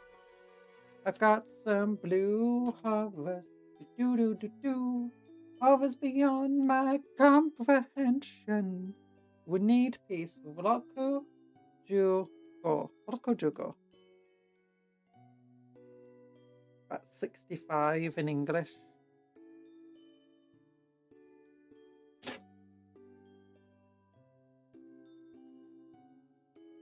And then Rokujuyon.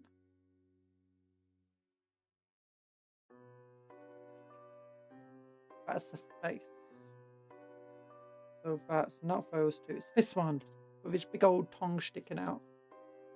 Is he the Aquila we worship, a god emperor in this house?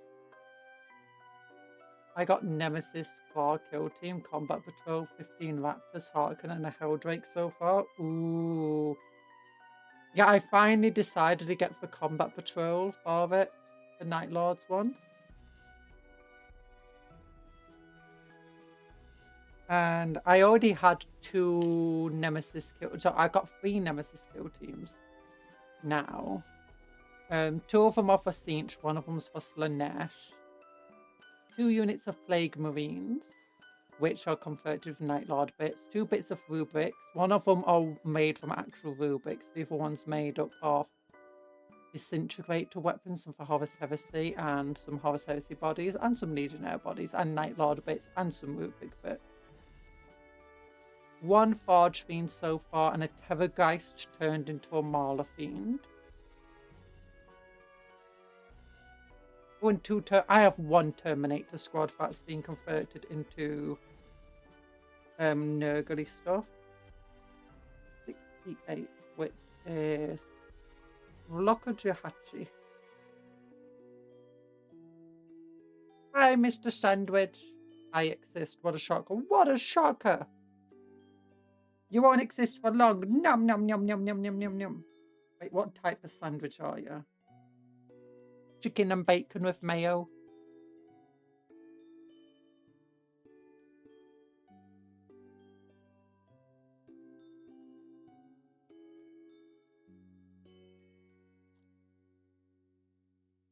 My second term squad was some Grey Knights.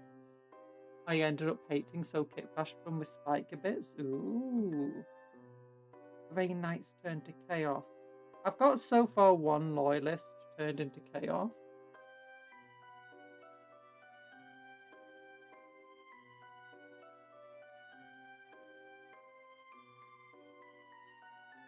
And that's the new Armageddon Psyker, because my main loyalist Space Marine army is, you know, Templars, so I can't have Psychers. And my other loyalist army is Ultramarines and Dark Angels, but all Firstborn Marines, basically just models and starter sets. That's a cute threat from a woman in easy banana range. Mods, banana this cupcake. No, don't banana me! No! No! Ah, no one's bananaing me. I want some Sector robot. Oh, vote for Sector robots look really cool.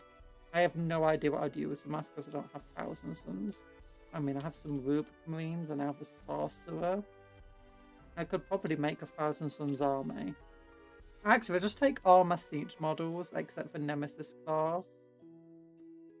I'd have close to 2,000 points for Night Lord's army. Of a Thousand Suns army, I guess. No! I'd use the robots as a proxy or something. They just look cool. They do look cool. Stop eating me. Stop eating. 66. 66. Roloko Jurako.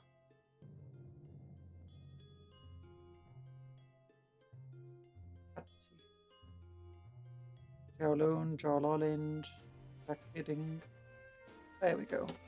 We got 3 Horus to make. For this thing. Actually, let's put these guys in small bases. And then we can just steal 3 Horus from the Horror kit. And put them on for Burning Chariot. I think that would be fun.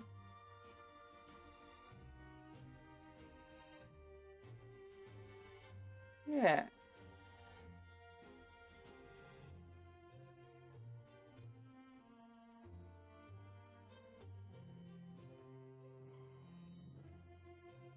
Please keep it funny, Fender, here.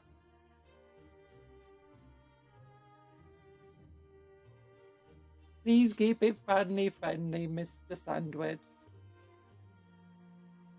Hi, TA, how you doing?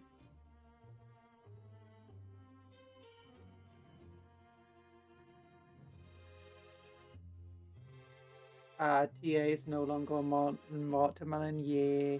You've not been here for a while, Anthony. TA's changed. TA is no longer Suika.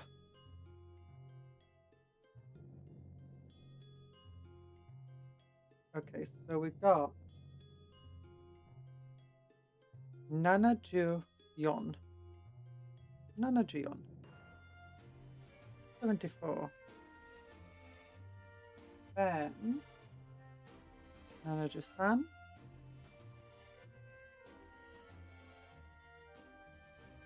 And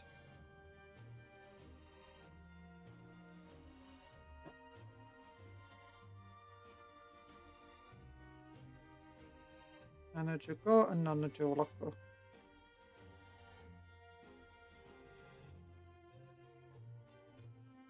Sandwich man with his heart of the sand. Sandwich man. Do do do do do do.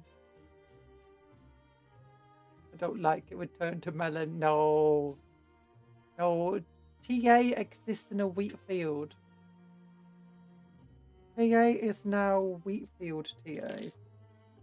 And we are all happy for it. So new Wheatfield. I've fans.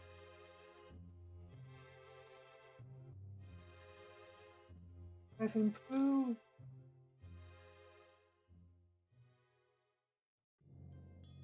From a single watermelon to an entire wheat field. That's the kind of like thing that you'd have like in a farming game. Do one of those mobile farming games. Those types of advancements.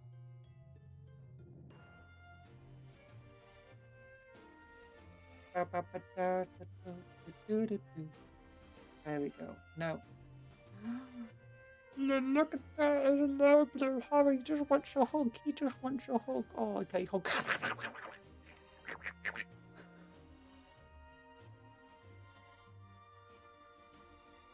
Yeah, don't hug for Blue Horror. It might look like it wants hugs. It really just wants to make your day as bad as possible.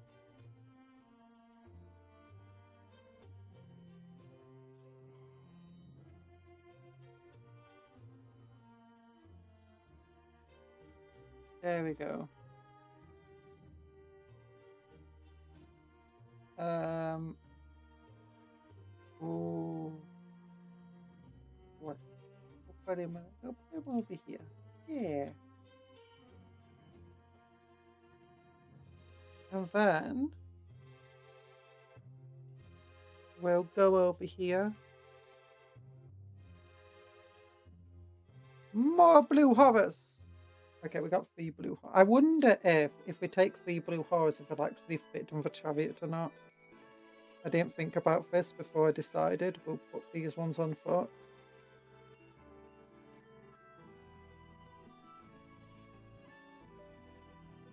This guy's actually pretty massive when you think about it. Like, if this guy's leading some blue horrors, it's like, look at me. It just looks like he's going to be taking his children for walksies. You know, he's just really angry about the fact that he has so many kids and he has to take them all for walk. It's like, it's my day with the kids today. And every time he loses one kid, instead it turns into 2 more. And they're even younger and even more filled with energy. Oh my gosh, you know. Oh my gosh, that would be an amazing diorama. Like, you know, cut away the dagger in this hand and just like green stuff or whatever. Make some strings going from its hands into like around each of these guys. So like the kids in harnesses.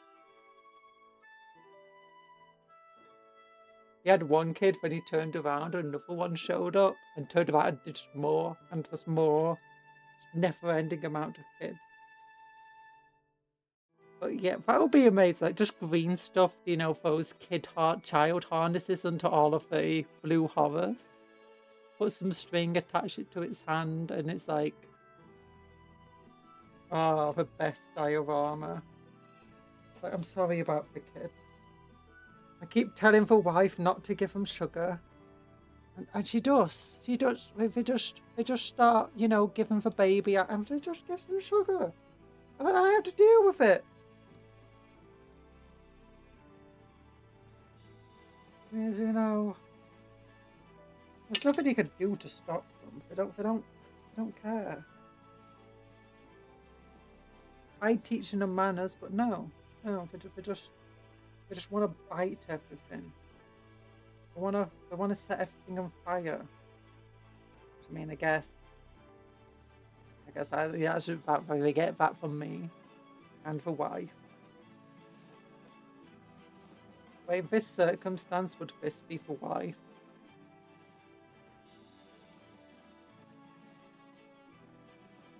Oh god.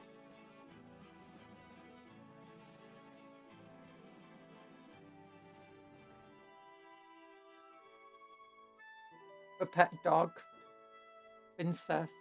And the other pet dog. Princess 2.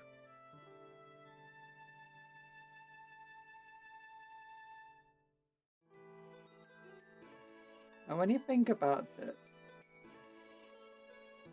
Tzeentch is just one big, very unhappy family.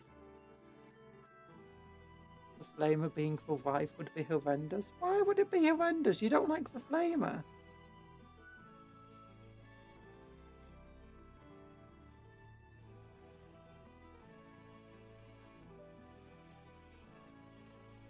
Look, she's got a really skinny waist. Got a supermodel body over here.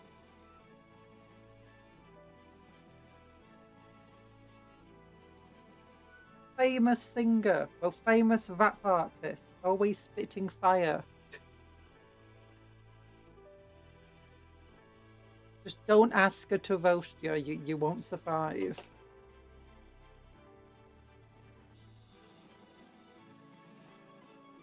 If the jokes write themselves.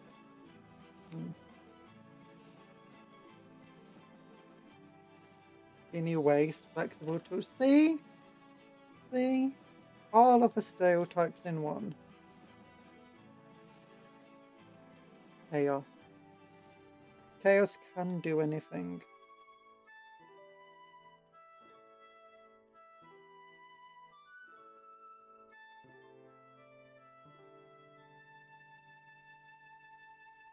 Great cook, I bet. Yeah, probably a great cook too. I imagine the flamer is the main earner in the household, you know, though. The father has to take care of the kids.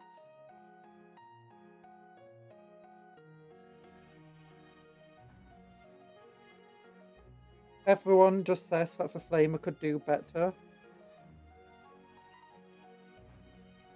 You know, she's a famous rap artist.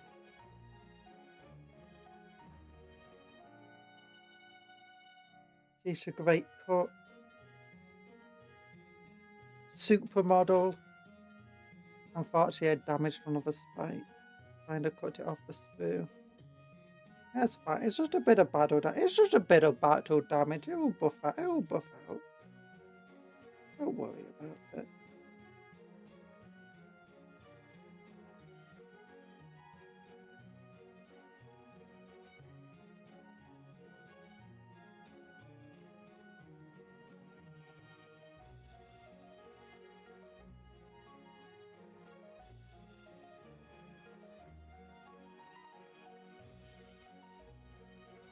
What does a conjurer sandwich have for snacks and lunch? What does a conjurer sandwich have for snacks and lunch? I like to have Mars bar ice creams and Galaxy ice creams, actually are quite good. And I also had spaghetti. I had pasta bolognese on my tea today. Hi, Alok, how you doing? I just got my Blight Lord Terminators. Ooh, Blight Lord Terminators look really cool. I got some of the... Oh, what they called? The ones with scythes? Death Shroud Terminators. to convert into Nurgle, just normal Chaos sources for my Chaos Space Marine army. Or say Night Lord Space Marine army. Normal Terminators. Well, one of them are turned into a Sorcerer Lord. What have I got for Mark of Nurgle? That helps out. Stinky Termies. Yeah, I had pasta today. Yesterday I had a burger from Burger King. Well, half a burger from Burger King. Sometimes I'll have a chicken and bacon with mayo sandwich.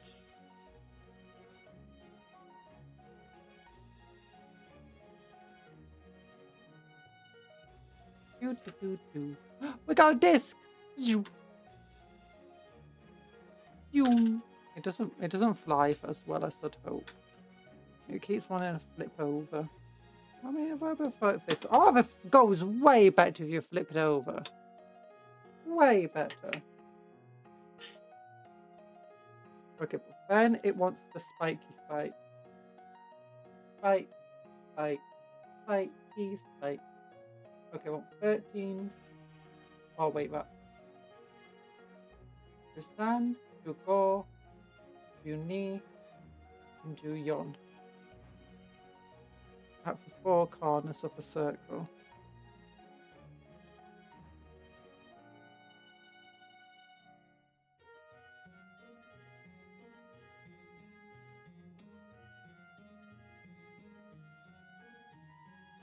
That's these ones. There we go. Hi, WJ. No, we're doing Tzeentch today. Tzeentch. Not Eldar. This is a chariot, burning chariot of Tzeentch.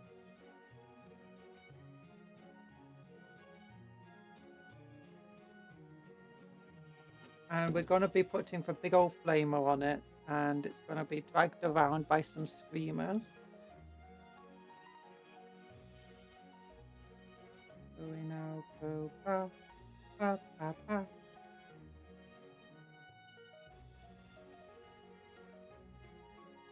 Then we want the opposite corner here as well.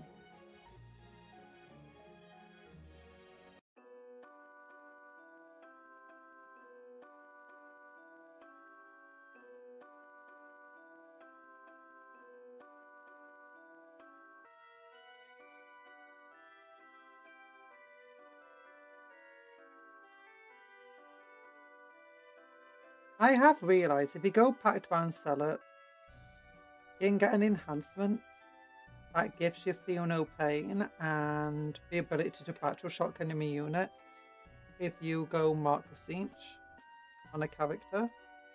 And as with Tzeentch, you can just go like Lord Discordant or Demon Prince or something. Go, okay, 4+ Feel No Pain. Oh yeah, by the way, I'm still on my fibre optic, so tell me if the internet cuts out at all. As far as I'm aware, I've not had any internet cutting out since I've switched over to fibre optics. We finally got some. A company figured out how to do it for us without it costing a bomb.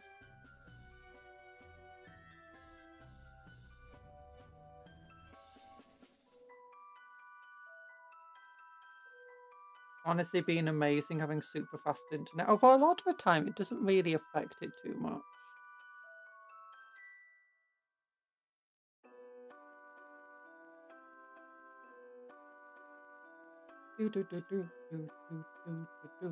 I'm trying to watch that if my internet cuts out at all, but so far it's been a lot more stable.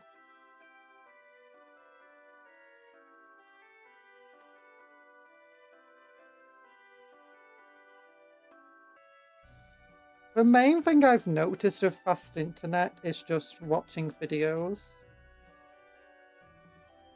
Much less issues of it.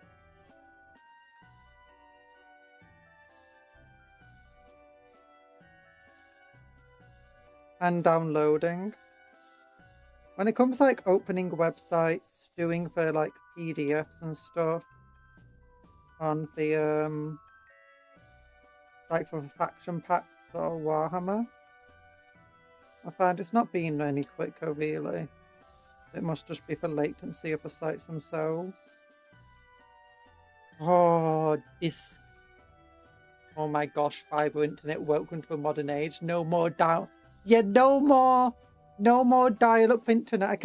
I actually downloaded 45 gigabyte video game to test it out. 5 minutes. Possibly not even 5 minutes. That's how quick it was. Absolutely insane. Like, that would be something normally I'd have to set aside an entire day and make it sure it wasn't today when my father was working from home and needed the internet. But no, it's just like instant done.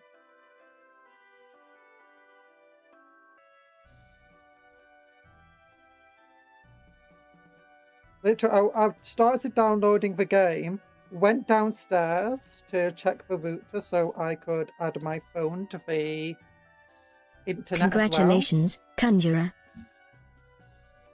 And it was just instantaneous. By the time I got upstairs, back upstairs, it was already 50% done. Because Kingdoms of Amalur re-reckoning, by the way, which I might do on stream, actually.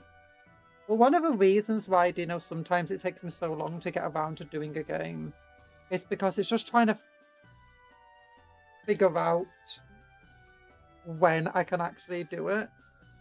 Because I have to plan around the entire thing of downloading the game, which takes sometimes more than a day. But no longer. No longer.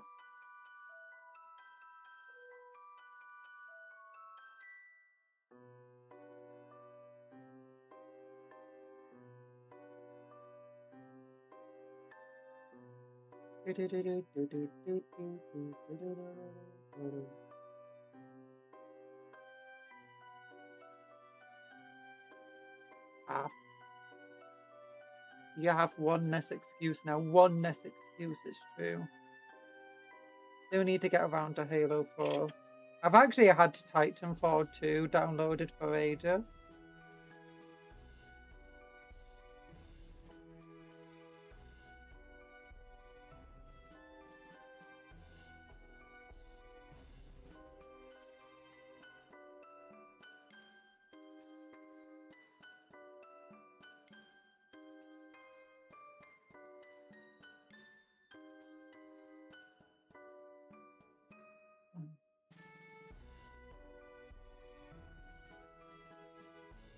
There we go.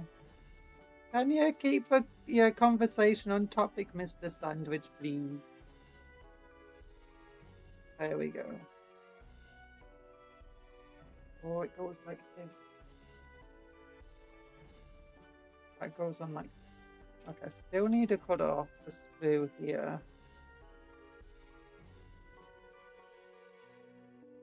And watch the party for fall, and to watch party for Forward Until Dawn. Yeah, that's the main reason I've not started Halo 4 yet. Just getting around to organising a watch party.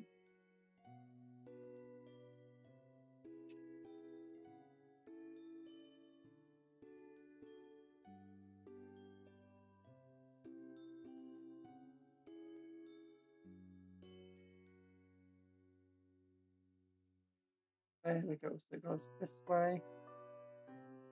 Onto here. Oh.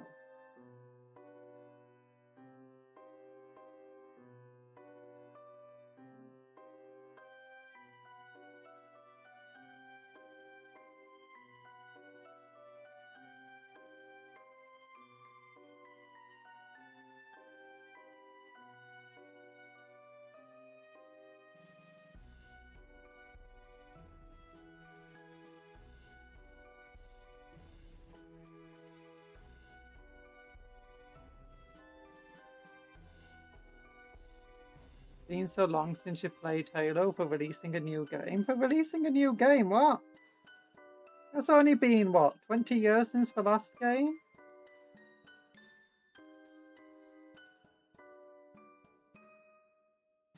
And apparently they're still going to release onto PC, they're just not going to release new games onto...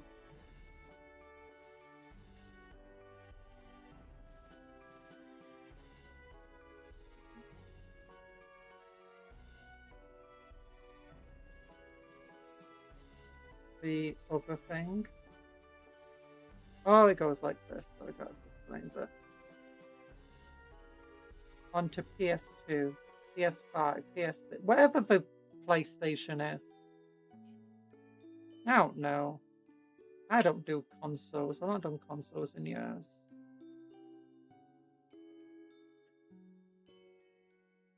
The only console I have is a Switch.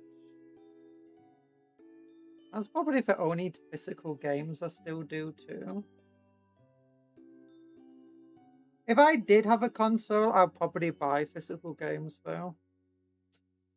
Actually, no. The only modern console outside of a Switch I've ever had is a PlayStation, and by modern I mean it's a PlayStation 4. I got it old. I got it for Spider-Man second hand, and I bought Spider-Man physical. Obviously, I was really disappointed that I had to do a massive download for it anyway, just to play it. I loved the Spider-Man game. Absolutely amazing.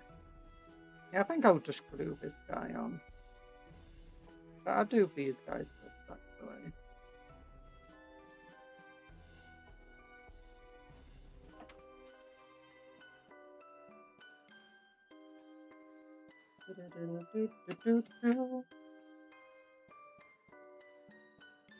There we go. New game, 4 years. Also forward until dawn. It's been 40 years since I last saw that. Yeah, we'll do a watch party. It'll probably just be on Discord if I'm entirely honest. Maybe I'll do a member stream. Or one of those streams where it's just... Oh, maybe it'll just be a normal stream, just so people are aware. I don't know. But if you're on the Discord, we'll watch it there together. Whether you're a member or not.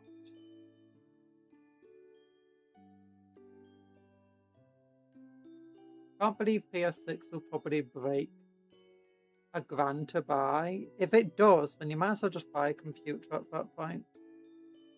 If it depends, like getting a computer is expensive in itself.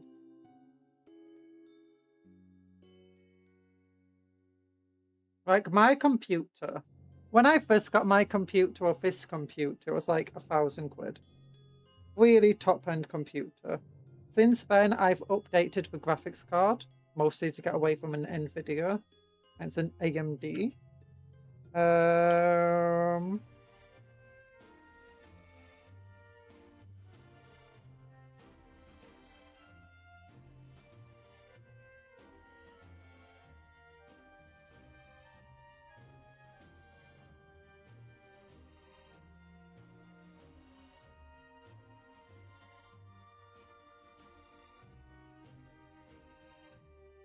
Okay, do I want to glue this onto its base? And honestly, it'll probably be fine to glue onto its base. Not like I'll be doing anything special on the underside of them.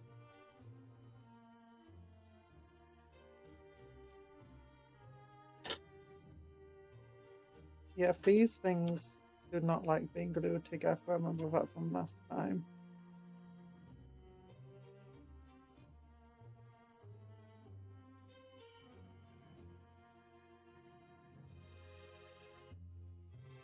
I should have glued it to the base before adding the streamers on.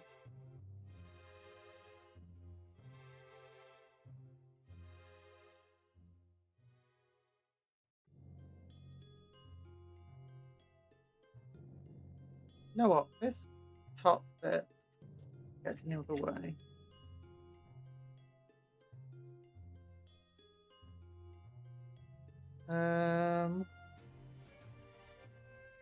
Ow. There we go. And now we just hold it like this. How's F1 doing? They do look like a pain to glue. This is the only annoying bit, really, of building the model. It's not even as difficult to paint as it looks, because I was just testing out with the other one we built. As long as you spread the blue horrors away from the exalted flamer, it's fine. How are the current prices of PC parts? All I know is RAM is going to be extortionate. Yeah. So RAM was the one thing. Actually, there's two things. Last time I upgraded my PC, it was when the GPU prices were going up, but hadn't peaked yet. And actually, when I did get it, they had gone down a bit. Although GPU prices aren't that bad anymore. I say not that bad, they're still bad. They're still a bit extortionate, but, you know, not as bad as when we were at the peak. But yeah, I upgraded my GPU and my cooler. My CPU, though, is my main... Actually, there's two things. My RAM, I've got 32 gigabytes of RAM, but it's DDR4, which is still very fast and very good, and it's not too much of a bottleneck right now. In fact, it's not a bottleneck at all. Most games do not need DDR5. The main bottleneck I'm facing right now is my CPU. It's still a very good CPU, but it's definitely showing its age. Halo Legendary stream when we did one of the games in Legendary, didn't we? Halo 2 we tried doing Legendary. That game. So we played through the entire series. It's the we're not done Halo 4 yet, but do you know the Master Edition or whatever it's called, Special Edition one where it's got all the games in it, well except Infinity and 5. We did Reach first in normal mode. Actually, no, I think I did up it to hard mode. I tried doing a Legendary off stream a bit, but I decided that would be a bit too hard while trying to stream at the same time. Because I'm not a big first-person player. First-person shooter, that is. I like my first-person RPGs. Yeah. We then played the other Halo 1. I can't remember what difficulty we played Halo 1 on. I think we played Halo 1 on an easier difficulty. That might have been normal. And I regret doing Reach first. I feel like Reach I should have done after 3. And we just did it in chronological order rather than when the actual games came out. And 1 was fun. I really liked how arcadey 1 felt with its shooting. And honestly, that is just so fun playing that on the easier difficulties. Really saw the supremacy, yeah. I think I would have loved Reach a lot more. Because Halo 3 was the only game I ever played, and I wasn't big into the story back then. Like, that was the only game I've ever played otherwise, and it was because it came with my first Xbox 360. What did I play after Halo Reach, though? No, Halo first. We played Halo 2, and we voted Legendary difficulty, but then we got to a mission where you're on the starbase of outside of Earth, I think it is. And there's one point where the enemies, they have a boarding ram on the ship, and they keep coming out of the boarding ram. And I just couldn't get past there. It's like there's just wave after wave after wave. Like, we went up to 5 or 6 waves of them. And it still would not end. The doors wouldn't open. I was like, am I missing something? Am I doing something wrong? So eventually we just redid the game. Restarted it. Normal difficulty, I think it was. And, oh, was it easy difficulty? I can't remember if people voted. I know, I think Halo 3 was easy difficulty. We did it normal on 2. And it was literally 2 waves, I think. Or was it maybe... No, I think it was only 2 waves on the boarding ram, and then the doors opened up. And the difficulty difference was just absolutely insane. It's like they were not messing about with Legendary difficulty on 2.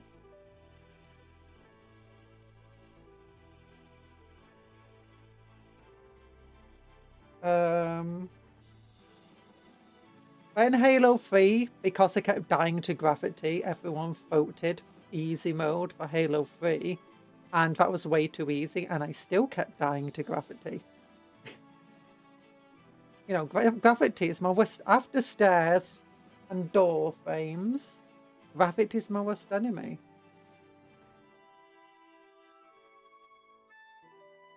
Yeah, gravity still... Look, all those times you beat gravity in Fallout games and Skyrim, it makes up for it in Halo. Gravity's like, I might not be able to stop you in Bethesda games, but I can sure stop you here.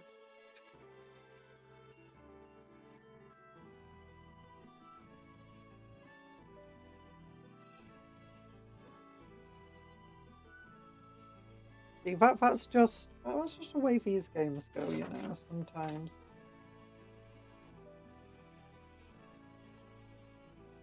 You will know fear produces gravity hammer. Oh, you will know fear produces gravity hammer. Sorry, I stole that from you, Cuptle.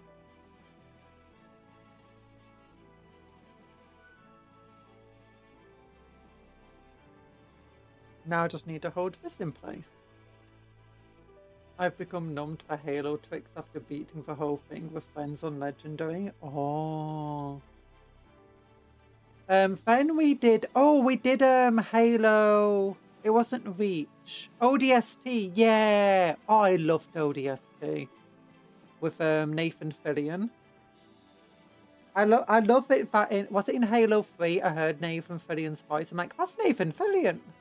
And then, you know, ODST. I loved ODST. We played that one on Legendary. That was actually really fun on Legendary. The balance was really nice of that. Oh, and we did Halo Wars, yeah, normal difficulty. Yeah, that was kind of fun. ODST and Reach were your favourite Halos. Reach seemed fun.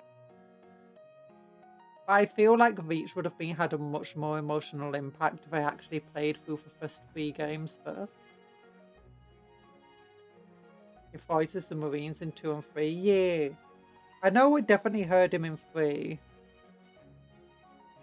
I think we heard him in 2 as well. He doesn't voice all of the Marines, but he voices at least a couple of them at some point. Apparently he's a massive Halo 3 fan. Halo fan, not Halo 3 fan. Massive Halo fan. Nathan Fillion's a nerd in general. Why he's done so many comic book things. Do you know he's played Green Lantern twice? Hal Jordan, his voice. And now he's played Guy Gardner. Old man Guy Gardner.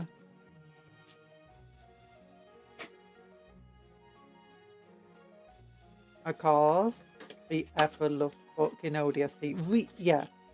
ODST, I think, is my favourite of the games so far. Oh my gosh, so many bases.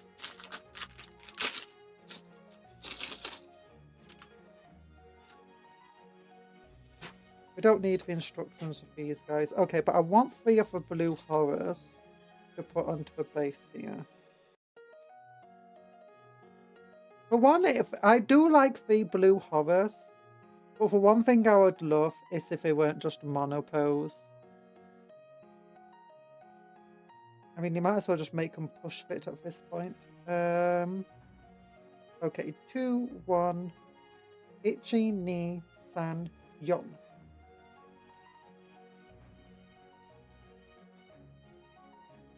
Where is Yon?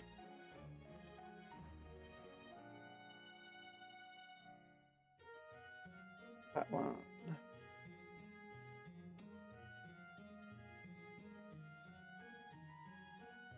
Nope. Okay, that's fine then.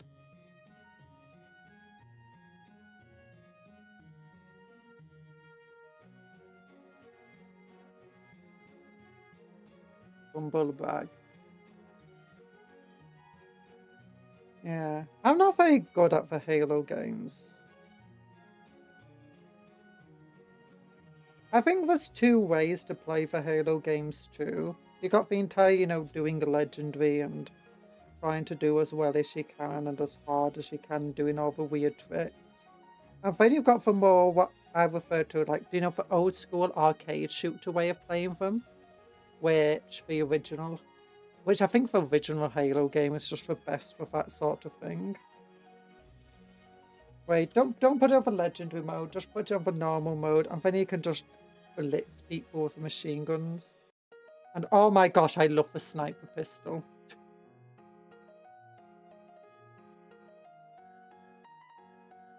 I do find it hilarious that when we're playing Yeet, the best guns were always just a pistol and an energy pistol.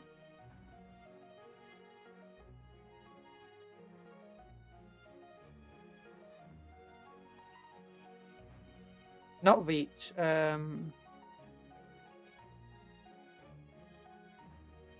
ODST.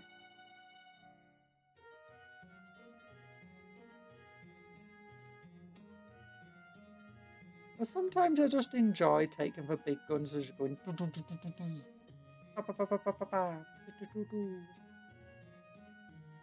Obviously on legendary mode, though, your guns are significantly less effective. This guy does not like being stood on for base in the slightest.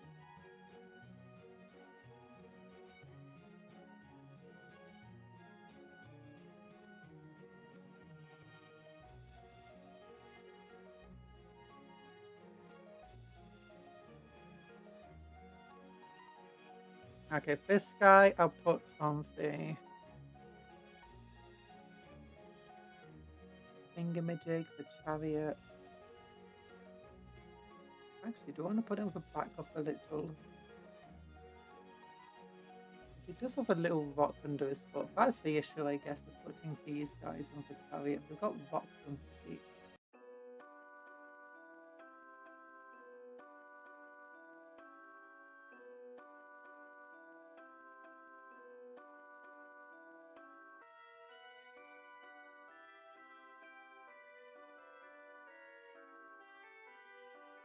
If only if I don't have rocks on the feet, actually. This one doesn't. Yeah, this one stood normally. That one stood on fire. So yeah, this one's got a rock, so we'll put him on a base. I missed the needle rifle from Reach. Full auto marksman rifle with super combine explosions was funny. Ooh. Oh, what was the game? Was it 2 where we used the sniper rifle a lot? Sometimes a nice power fantasy is nice, but fight fantasy is a little different for everybody. True. I don't think it's just power fantasy. It's just like what you want to play. Like sometimes in a game, I don't want to be trying. Like I want to just like go into the thing, just go running out into the open, screaming at the enemies, shooting them, get hit a bunch of times, get into cover, and you know, that sort of thing. I kind of enjoy that sometimes in a game. Not quite power fantasy, it just allows you to have a more aggressive play style. Or whatever, you know, less careful play style.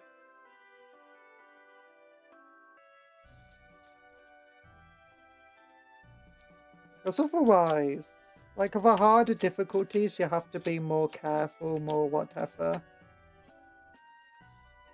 And I think one of the reasons why I really liked Legendary though in oh my gosh, how many bases did we get? 3, 6, 9, 12, 15, 17. Okay, we did actually get 21.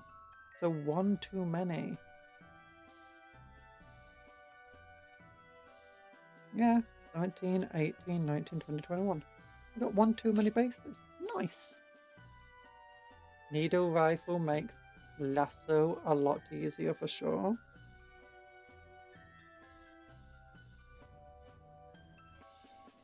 But one of the disappointing things is like on some of the Halo games, at least when you go into the harder modes, it's just how a lot of your automatic guns just become pathetic. There's no point keeping them. It's like to take out even a grunt, you're having to use way too much ammo for it to be useful. You can't necessarily get headshots with those guns as well as you can with other guns. Other headshots aren't necessarily going to be as effective. But isn't there some other games where headshots only work with certain weapons? Well, Octoplasma stuff makes it easier. Yeah. There we go.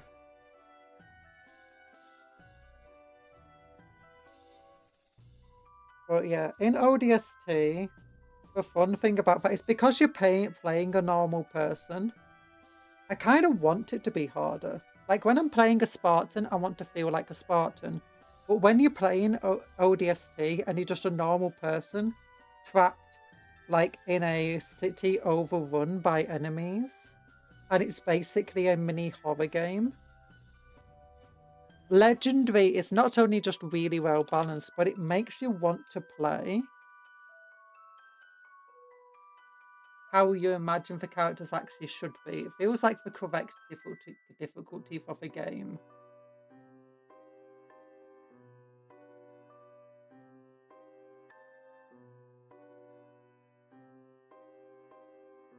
Okay, this guy really does not want to stay stuck together. What the hell, dude? Come on.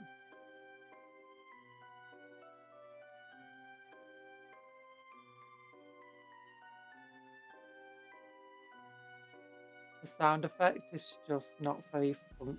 Feels like a pea shooter. Assault rifle can't headshot in any game besides one. Maybe that's why it feels better in one.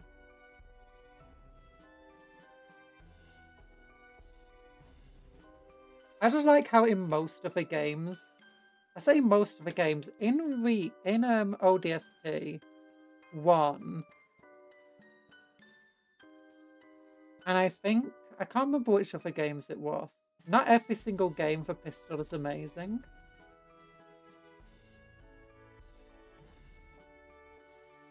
But it often is. I really like how he's got the pink vodka. And I wanna be a punk rocker with flowers in my hand. Something like that anyways, the lyric.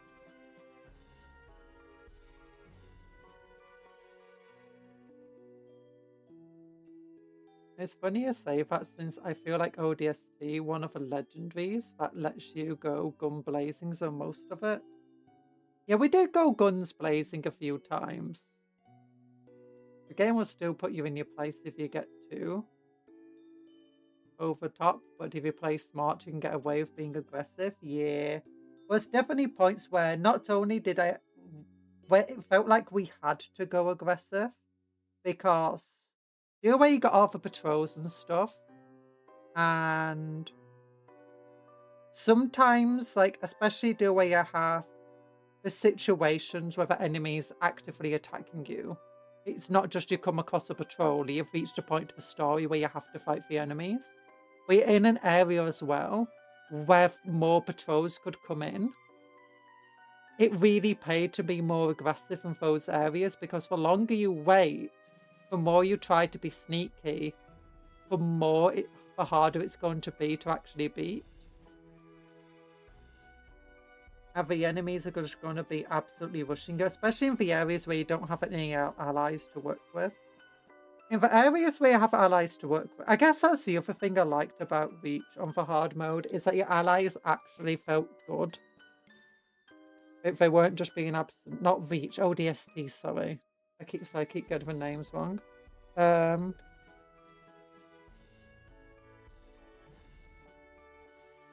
enemies just... The allies, sorry, actually were useful.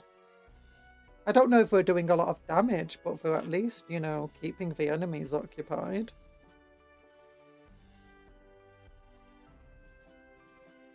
And not just dropping like flies. Reach was also pretty nice on Legendary. I just decided that I didn't want to play like that for the first Halo game. Because I played it a bit off stream just to check the game. and to make sure it worked and everything, I could record it. I wanted to check for difficulties. 2 legendary mode was just absolutely devastating though. I've heard it's one of the hardest legendary modes. Did Cupcon experience Cat's driving skills? I can't remember. I know in Reach, I kept trying to let them drive for us, and they kept crashing into walls and turning around and going in the wrong direction. And as a result, you know, I just had to not let them drive. Except then when you didn't let them drive, they just weren't shooting anything. You'll be like, okay, I'm driving now. Are you gonna shoot the enemies? No, no, no. Oh, now you're gonna start and you're just gonna miss. You're not gonna actually hit anything.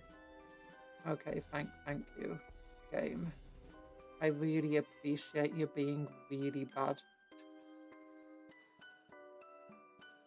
The only parts of Wheat's Legendary can't actually stand as the spaceship sections. I can't remember the spaceship sections. Oh, I did really enjoy in Reach how you know, you get to fly around in the jet fighter space fighters. That was fun. I was like, oh my gosh, it's jet fighter spaceships with big old rockets. Nah. My main thing is with Reach was I wanted to use like the different weapons they had. And when I was testing it, Reach was just incredibly... I was just using too much ammo trying to do each of the missions. You know? I knew that with some weapons I could probably do it a lot easier. And with some, you know, grenades. Actually, I think the final straw was throwing a grenade at a group of grunts, thinking I got rid of them all, and they all got back up. I was like... I know that if you land a plasma grenade on a grunt, it will kill the grunt. It will get rid of them permanently. But... outside of that...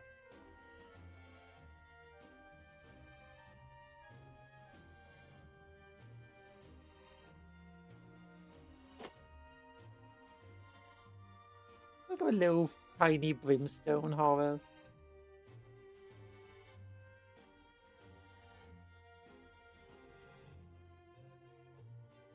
Once again, plasma will repeat to my beloved, stripping elite shields as easy as breathing. I didn't find... I can't remember if for Reach I've struggled with the elites too much. I think it was 1 where I started struggling with the elites. Yeah, it wasn't early on. It was like the mid-missions. When like we had all those bridges and stuff. And we had like multiple elites to deal with. And the other issue, if you take down the shield of one elite, it absorbs a bunch of fire. Then its shields come back.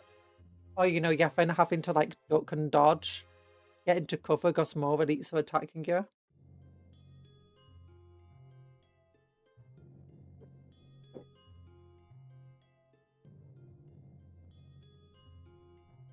I think early on against the elites, I was struggling a bit with the shields, but then I've, you know, got it down. I think wasn't it the point where maybe it was one of you told me that energy weapons are good against shields.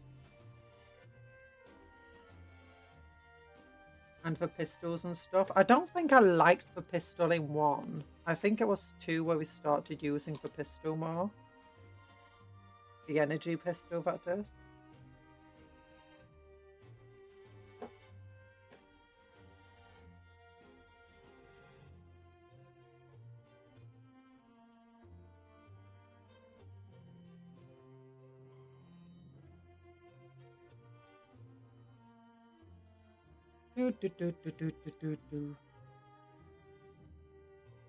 I know in 2 we really liked the sniper rifle. Do you know the Covenant sniper rifle? That was amazing. I just kept it reverting to that whenever I could.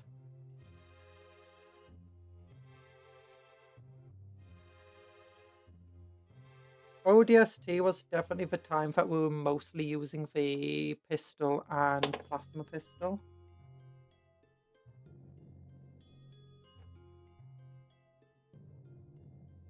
Although we did use snipers quite a few times there and some of the heavier weapons.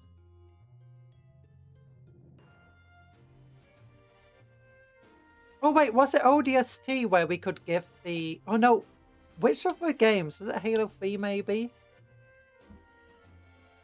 Oh, I can't remember which one it was, where we could give the Marines and our allies, we could just give them the Spartan guns. And that was hilarious. And they'd always have infinite ammo with it. Like, we'd fire it until we're almost out, give it to one of our dudes. And the same with, like, other heavy weapons. Oh, the beam rifle was very good. It was great with its ability to do rapid free shot. Yeah. And also it was like you could one-shot enemy shields away, I believe.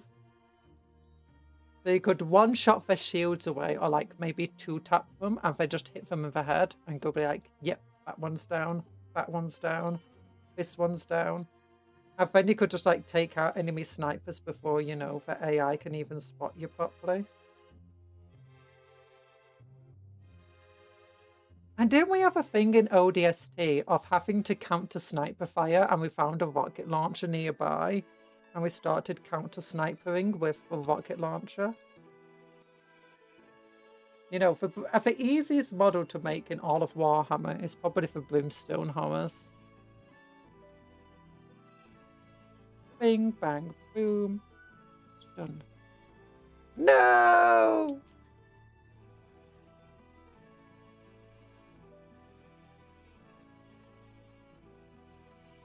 There we go.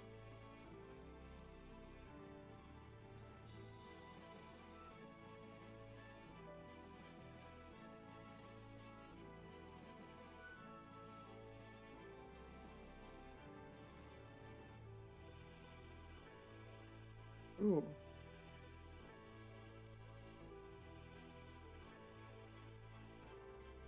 Ooh, he wants to break here. Single glue to try and reinforce that area. We glue their hands together. Oh, yep, snapped off completely.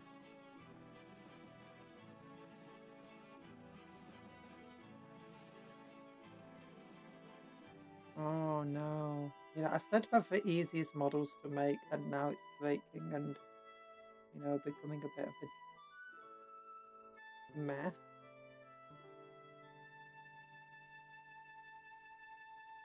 You can't say anything without being contradicted. There you go. I'm just gonna have to hold this here now.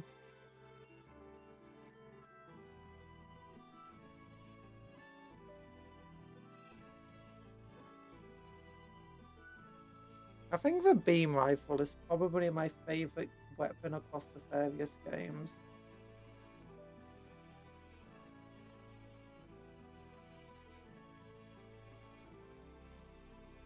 Oh, silly games.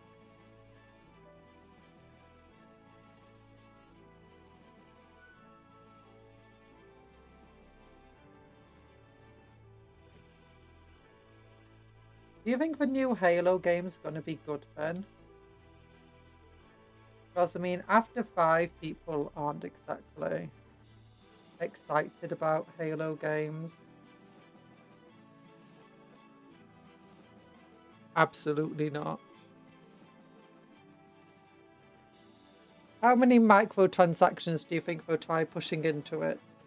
Do you think they'll introduce Battle Royale mode with various skins from your favourite Temu TV shows? They've got that household dude and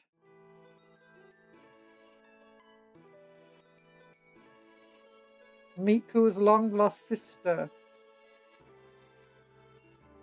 Mike. Miku's brother, Mike. Mikey.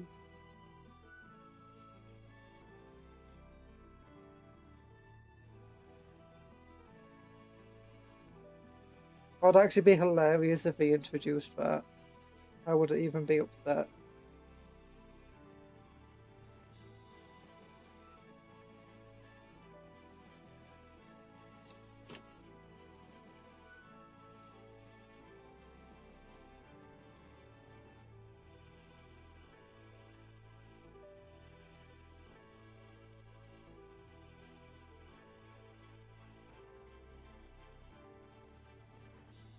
Hatsune Mike. The best Halo game under 343 wasn't even made by 343. I've heard Infinity's not bad.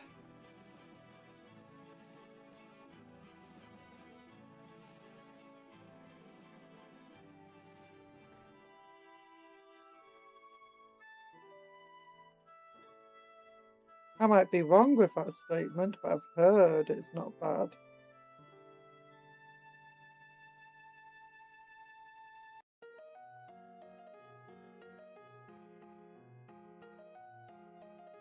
Halo Infinity is a Far Cry game. How are the Far Cry games doing nowadays?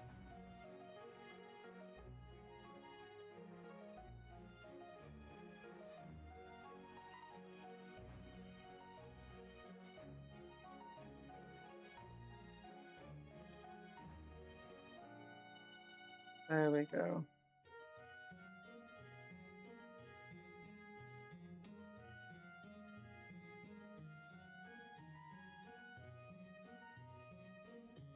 There we go. Far Cry 6 probably killed the series.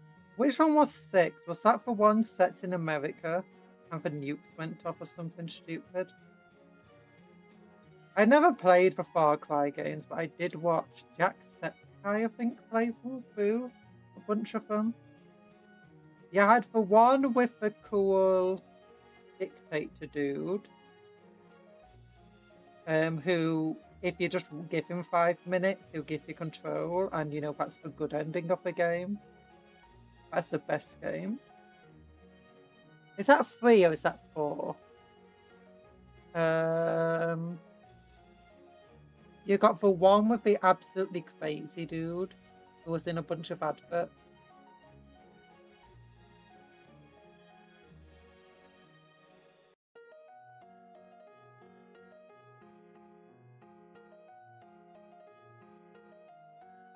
Far 4 is for wait and win. Yeah.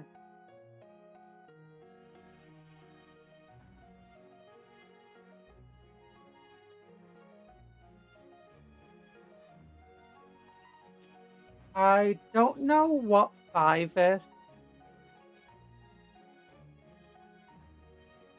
And what 6 was. 6 was the Caribbean island with Mr. Gustavo Fring. I've never even heard of that, to be honest.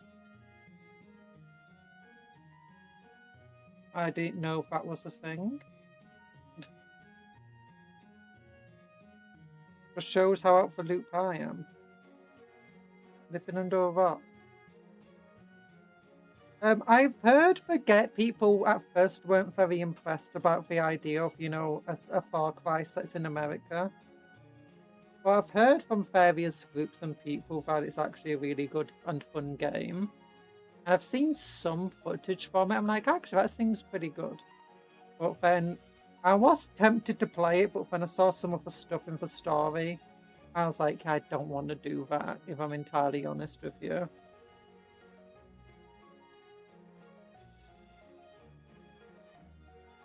Personally really enjoyed 5, one of the best fishing mini games.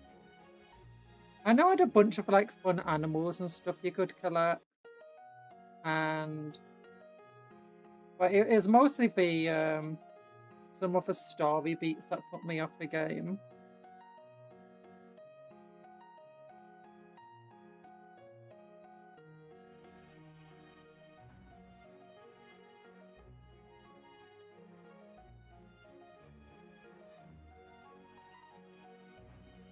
Not the fact it was set in America, though.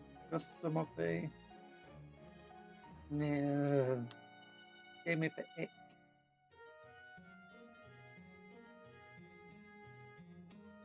I don't really remember what it was, just feeling really upset this spaghetti at the...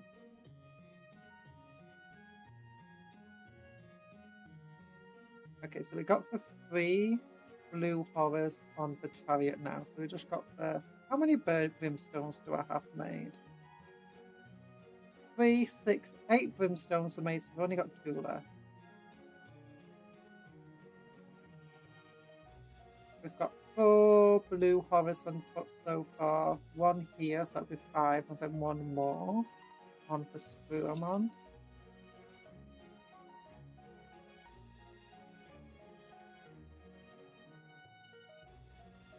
Was also the prehistoric Far Cry. I don't know how well. Oh yeah, I did hear about that one at one point, but I've not heard anything other than just they were making a prehistoric Far Cry. Well, actually, not they were making. They had announced like release dates and stuff.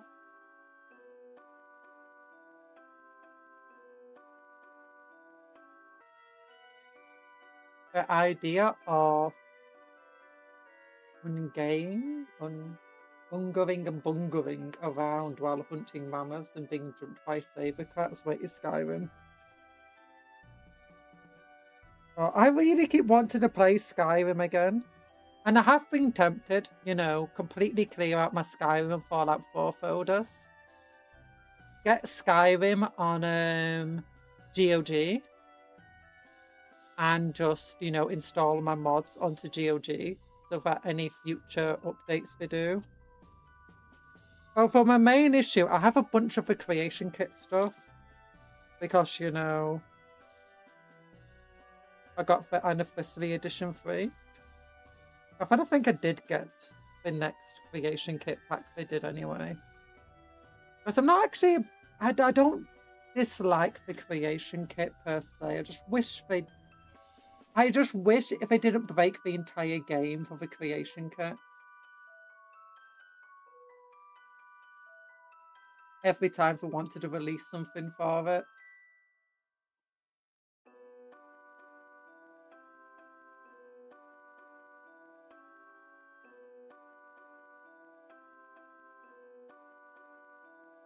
And I wish the stuff they actually did was canonical in the creation kit.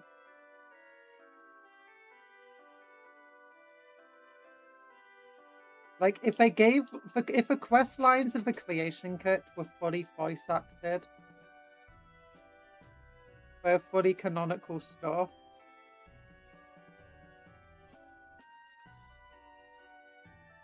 and had the support of the developers, I think Skyrim creation kit could have been amazing, but instead we just...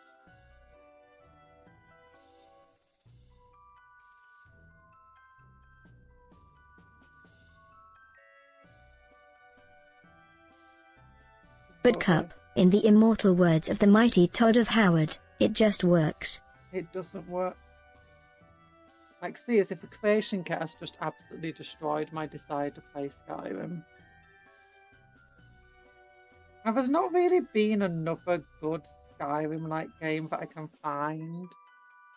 Like, you know, with the same level of mod community support and stuff. The same level of modability. The same level of freedom, just, and the the radiant crests, and when you're walking down you just get random events and stuff. There's been no game that I've seen that has just the same level of that. There's been a bunch of really good games, but not so much of the same sort of radiant level to them.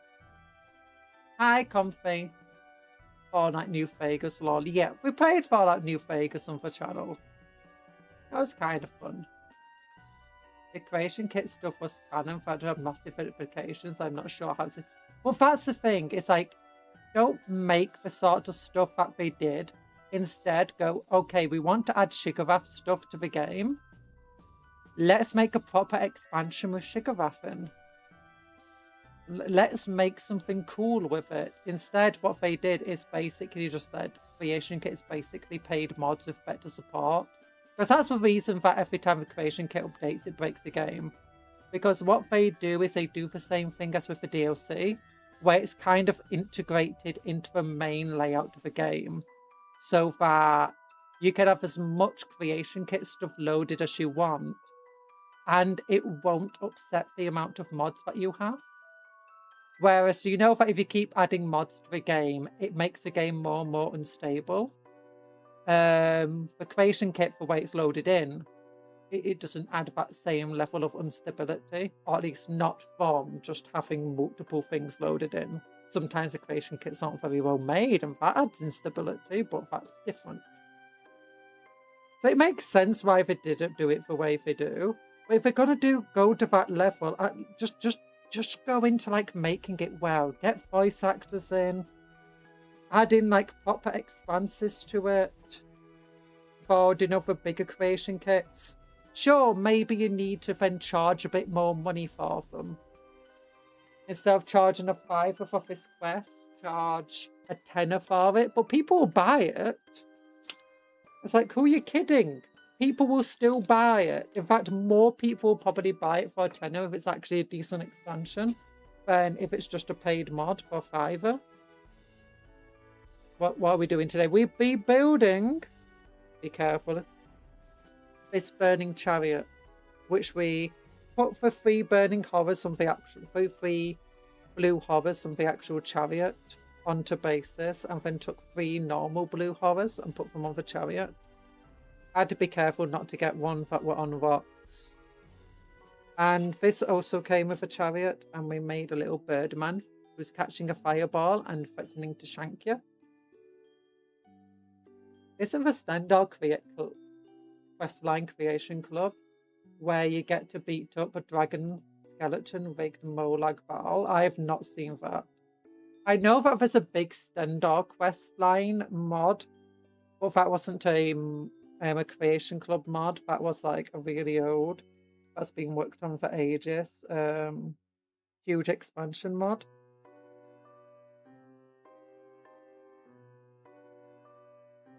That might be one of the newer creation kits, but basically since we last played and they completely destroyed my game with the update, I didn't even look at what was added in the creation club. I just decided I didn't want to play. Oh, the other thing is I don't like about the creation club is it's like, hey, look, there's this new iron armor you can get. It's like, okay, how do I get it? Can I make it? No. Okay, can I, would it spawn on random bad guys? No, of course not. It's like, oh, if you want the iron armor, when you're walking around in the different dungeons, one day you might find a corpse of an adventurer in one of the dungeons and that has the cool armor on. And yes, you will be level 30. Iron armor will be useless for you by then, but you will find some cool armor.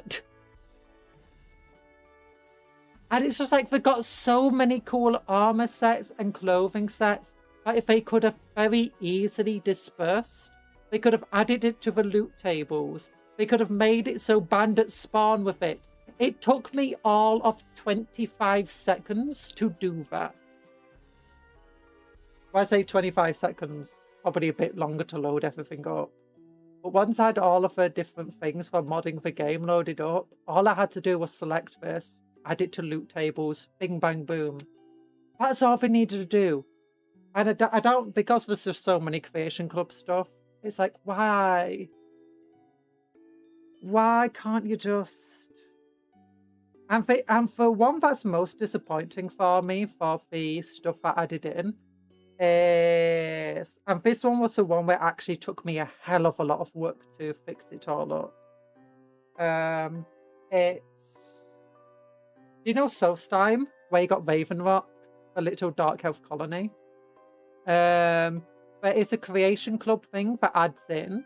It's actually a pretty fun quest, but again, there's no voice acting. It's all done by letters, and I can't be bothered reading like the 25 pages of letters it gives you. It's just so stupid, and I hate it. That's the other thing I hate. It's like you could have just brought in any old voice actor off the street. You could have got the mod author to voice act it, my goodness. It wouldn't have cost you much money. The amount of people who would still buy it anyway. And then the amount of Creation Club content that is like you start the game, you walk out of Helgen, you get to wherever, and you just have a bunch of different couriers coming with you with letters about different things of the game. It's like, oh, I don't want to deal with this. Why? I don't want you sending letters to start quests. Just let me find the quests naturally. Or like, you know, talk to an innkeeper and it will give me the quest with a specific dialogue option, like they've already had inside the game. They already have that in the game. Do you just ask for rumors? And that's what mod authors also do if they want to add in like a quest that you can get a letter for. They'll go ask for rumors at an inn, and one of the rumors is now, they'll go, I received this, and they'll just give you a letter. Because there's already a line of dialogue for innkeepers, but if you're doing bounties, they will give you a letter. So that's all they needed to do. Every innkeeper has that voice line already in. And multiple voice lines, so you could easily just have, here you go, here's the quest. That way you don't get it laden with quests just by playing the game, which always sucks. Oh, but obviously that would require them to think about what they're doing before they add these things in. But yeah, for the amount of work I had to do to make Creation Club feel good was insane. Like, do you know, like each of those times I did a stream, I was spending like hours and stuff just in the mod maker, just adding things to loot tables. And for one of the things that's Solstheim is that the quest adds in a whole load of new clothes and items, you know, for Dark Elf stuff. And it's perfect for the characters within Solstheim, adding some variation amongst them.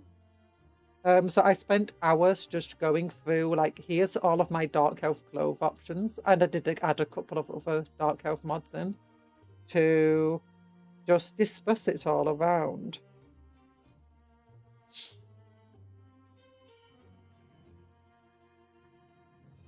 I've been also just trying to make it work with other mods that I never updated for the Creation Club because they didn't want people to have the Creation Club items to have the mod.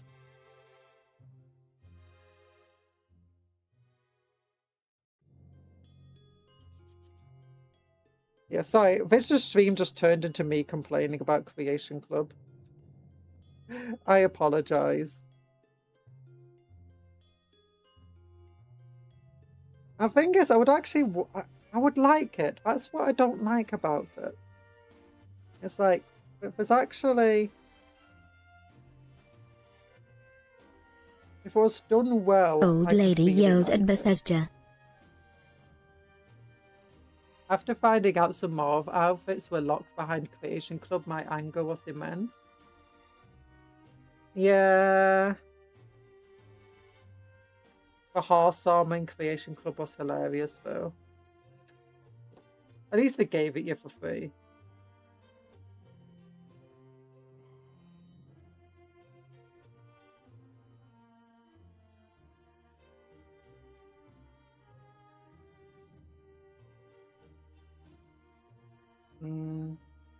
Now, for all games out there, I need to look up one. Need to look up some games like, you know, RPGs, lots of Radiant stuff. But like my favorite thing, like I used to play Skyrim for just days on end, basically. Like when I had time, just fully to myself for like a couple of weeks, I'd just be like, I'm gonna load up Skyrim. I'm going to just mod the game out my butt. And what was the thing that I did? Oh, so don't call me an old lady. I'm not an old lady. You're an old lady. No. Wow.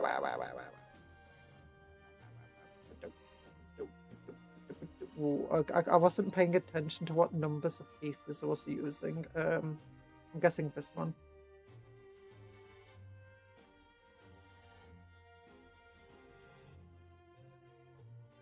Okay, yeah, this one. Okay, now this is actually hard to cut off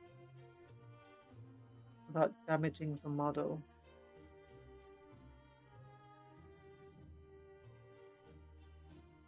Yeah. Yeah, I just want to find another Skyrim-like game. Fully radiant. Lots of mod support. Oh yeah, so what I do, I like to just play like a normal character. I'll be like, I'm not for Dragonborn. Although sometimes I'll put on like a chance that I could be for Dragonborn. And I'll just try playing like a normal person within it. I'll try making the game as immersive and realistic as I could possibly make it. Realistic economy. And then sometimes maybe I'll be a merchant traveling from city to city. Just buying up stuff in one city if that's cheap there. Going over to the next city and then selling it. But obviously then, don't use fast travel. You've got bandits coming after you. So then you have to... You've set up the game so you can't really fight the bandits yourself that easily. And you're leveling up your speech to no end, so your level's going up. So the enemies are becoming more difficult, but you're not actually able to any better at fighting them. So you hire a bunch of mercenaries to, you know, defend you from the bandits. And witches and whatever else you come across.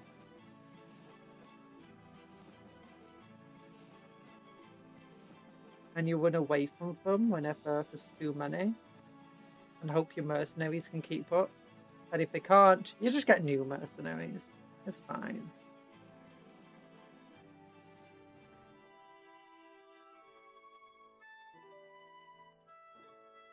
Avoiding looting, because that would just make it too easy then. Or sometimes you become a bard or blacksmith or something. Maybe you'll become a farmer. And eventually work your way up to getting your own farm. Maybe you'll buy your own mine. Build a homestead.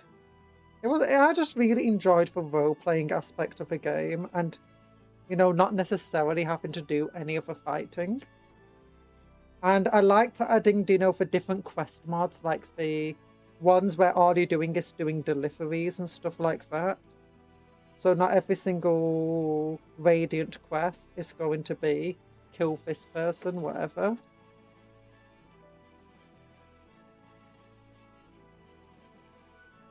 Add realistic racism to the game.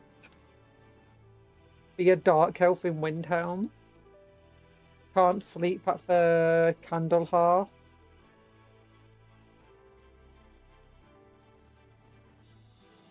Make the tavern prices actually cost way too much to actually be able to affordably live anywhere. Actually, that was one of the most fun games.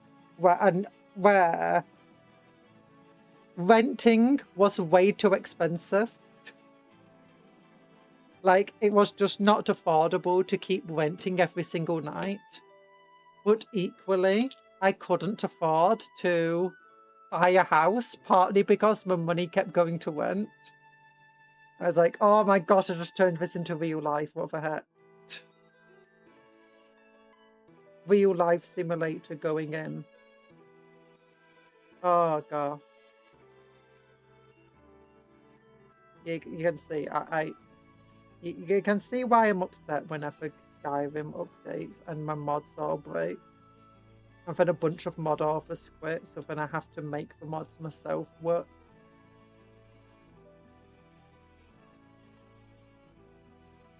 Oh god. I also spent a lot of time modding the game. At one point I turned the entire game into... I added pirate ships to the game. And pirates with guns. That the pirates with guns would appear on the coast. And off one of the pirates, you could get Oh, what did I do? I think I added like zombie pirates and stuff to the game as well. And I added an amulet. And the amulet's pretty powerful, but every time you wear it, you put it on and you can hear like this, you know, the ocean and a bell at the ocean and then the ghostly laugh of a pirate. And once that happened, you start getting attacked by zombie pirates that turn to dust. Like very regularly, and really especially when you're like leaving inns and stuff. And as long as you're wearing it, you will always get attacked.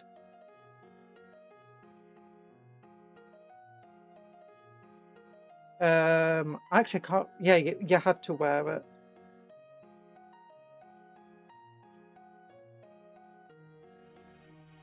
But I think it also created a quest where as long as you're wearing it, it would eventually give you... I can't remember exactly how the quest worked. I think it was like eventually one of the pirates would drop something. And then it would activate the clairvoyance ability. And the pirate raids will get worse and worse, the zombie pirate raids. No, it wasn't the clairvoyance ability. How did it do that? I think it might have actually just... I think I wanted to try doing something with the clairvoyance ability, but it was like, nah, that's just way too obtrusive and hard to get to work anyway. Reliably. So eventually it would take you to a island. Yes. And you'd... The cave was really, really difficult to make. To get the pathfinding to work for it. But eventually you'd have, at the cave will be a long dead pirate who had shouts and stuff. And he'd fight you. He has a cool sword. He was a he was a giant pirate. That was it. It was a... Or he was guarded by a giant.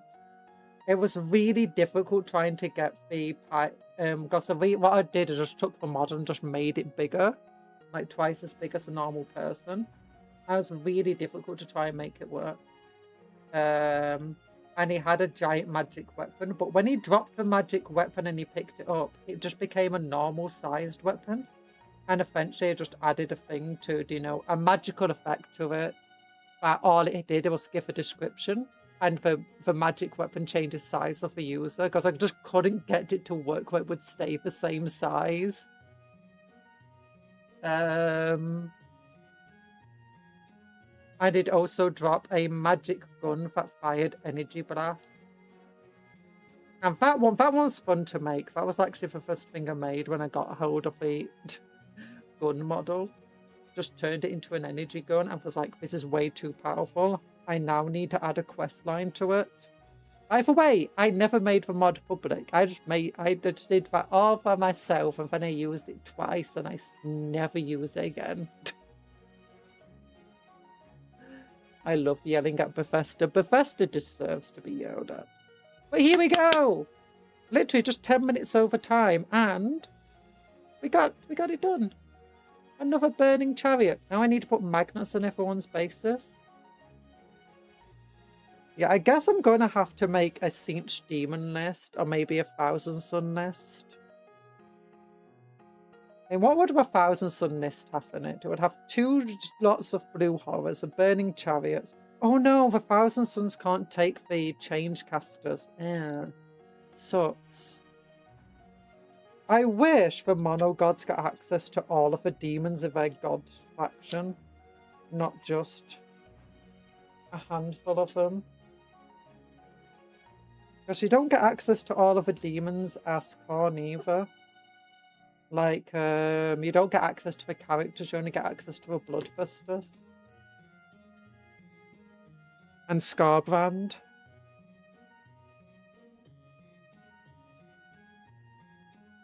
Anything new from Games Workshop while I'm here? No. We never looked at the art for Soulblight Gravelords. Look at that cool thing. Amazing art. Ooh, that looks cool. It's actually so like Graveyard Art, because I swear I remember that being a Field Vampire Codex. Or maybe I'm misremembering. Conflating memories together. Yeah, it's probably so like Graveyard Art. Oh, now I want to get a vampire army again. I love my vampires. But anyway, yeah. Yeah,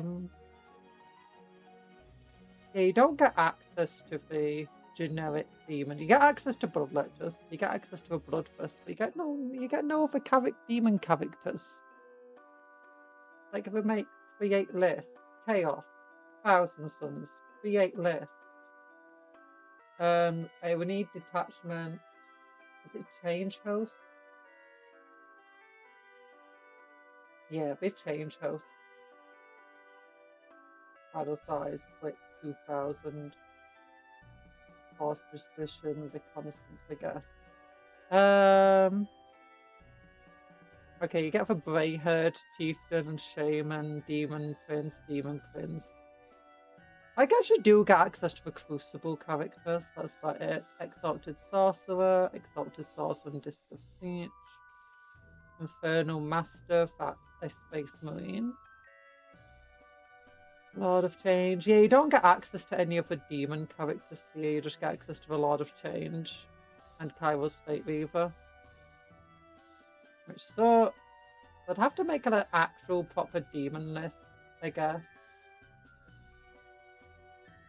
If I wanted to use all of my Tzeentchian demons now. So what would I even have? 2,000 points. Scintillating Legion. Priority asset. And I'd have the change casters, aren't they? Yeah, 2 change casters. 2 lots of blue horrors. 2 burning chariots, wherever they are. They'll be undermounted.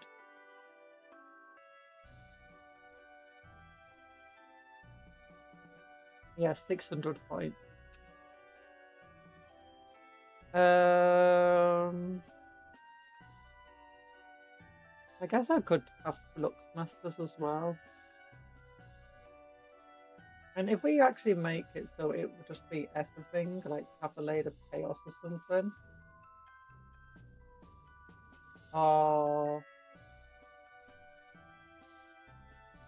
What would it be? Demonic Incursion, I guess. So it's just all of them. But I'd have 2 lots of Nurglings.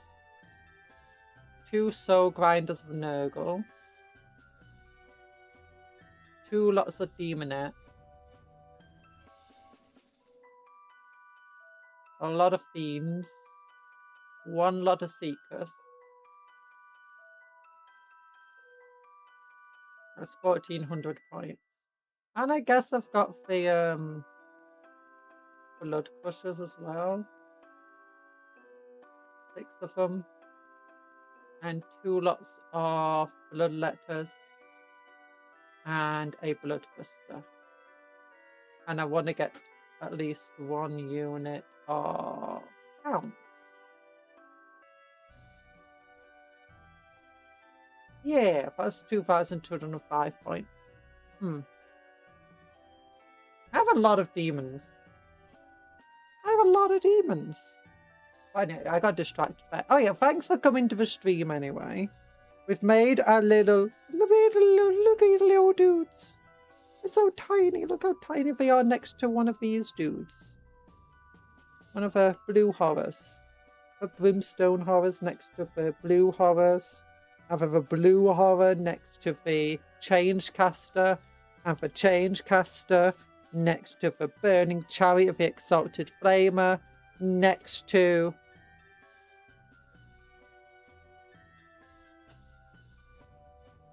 Julia Gould over here. Thank you for the stream. But thanks for coming to the stream today. Is there anybody alive? Like, Raya's not still going. Because I realised she was going really late. No, Raya wasn't even live, was she? No. Anybody I know live? Mai's live? What's she doing? She's playing horror demos. Oh, we could raid Mai. Let's raid my. We'll do a cupcake raid. Cupcake raid. Control C, copy and paste fish into my's chat. Stream settings. Edit. Customization. Add a redirect. My foo. Yeah. Okay, take care of yourselves, be kind to others and vice versa. Work harder, play harder, eat good food. Send lots of love to my. Go and eat cupcakes and find some food. Goodbye, everybody. Love you all. Smash. Yeah. And take care of yourselves and be kind to others and vice versa. I think I said that, but I don't know.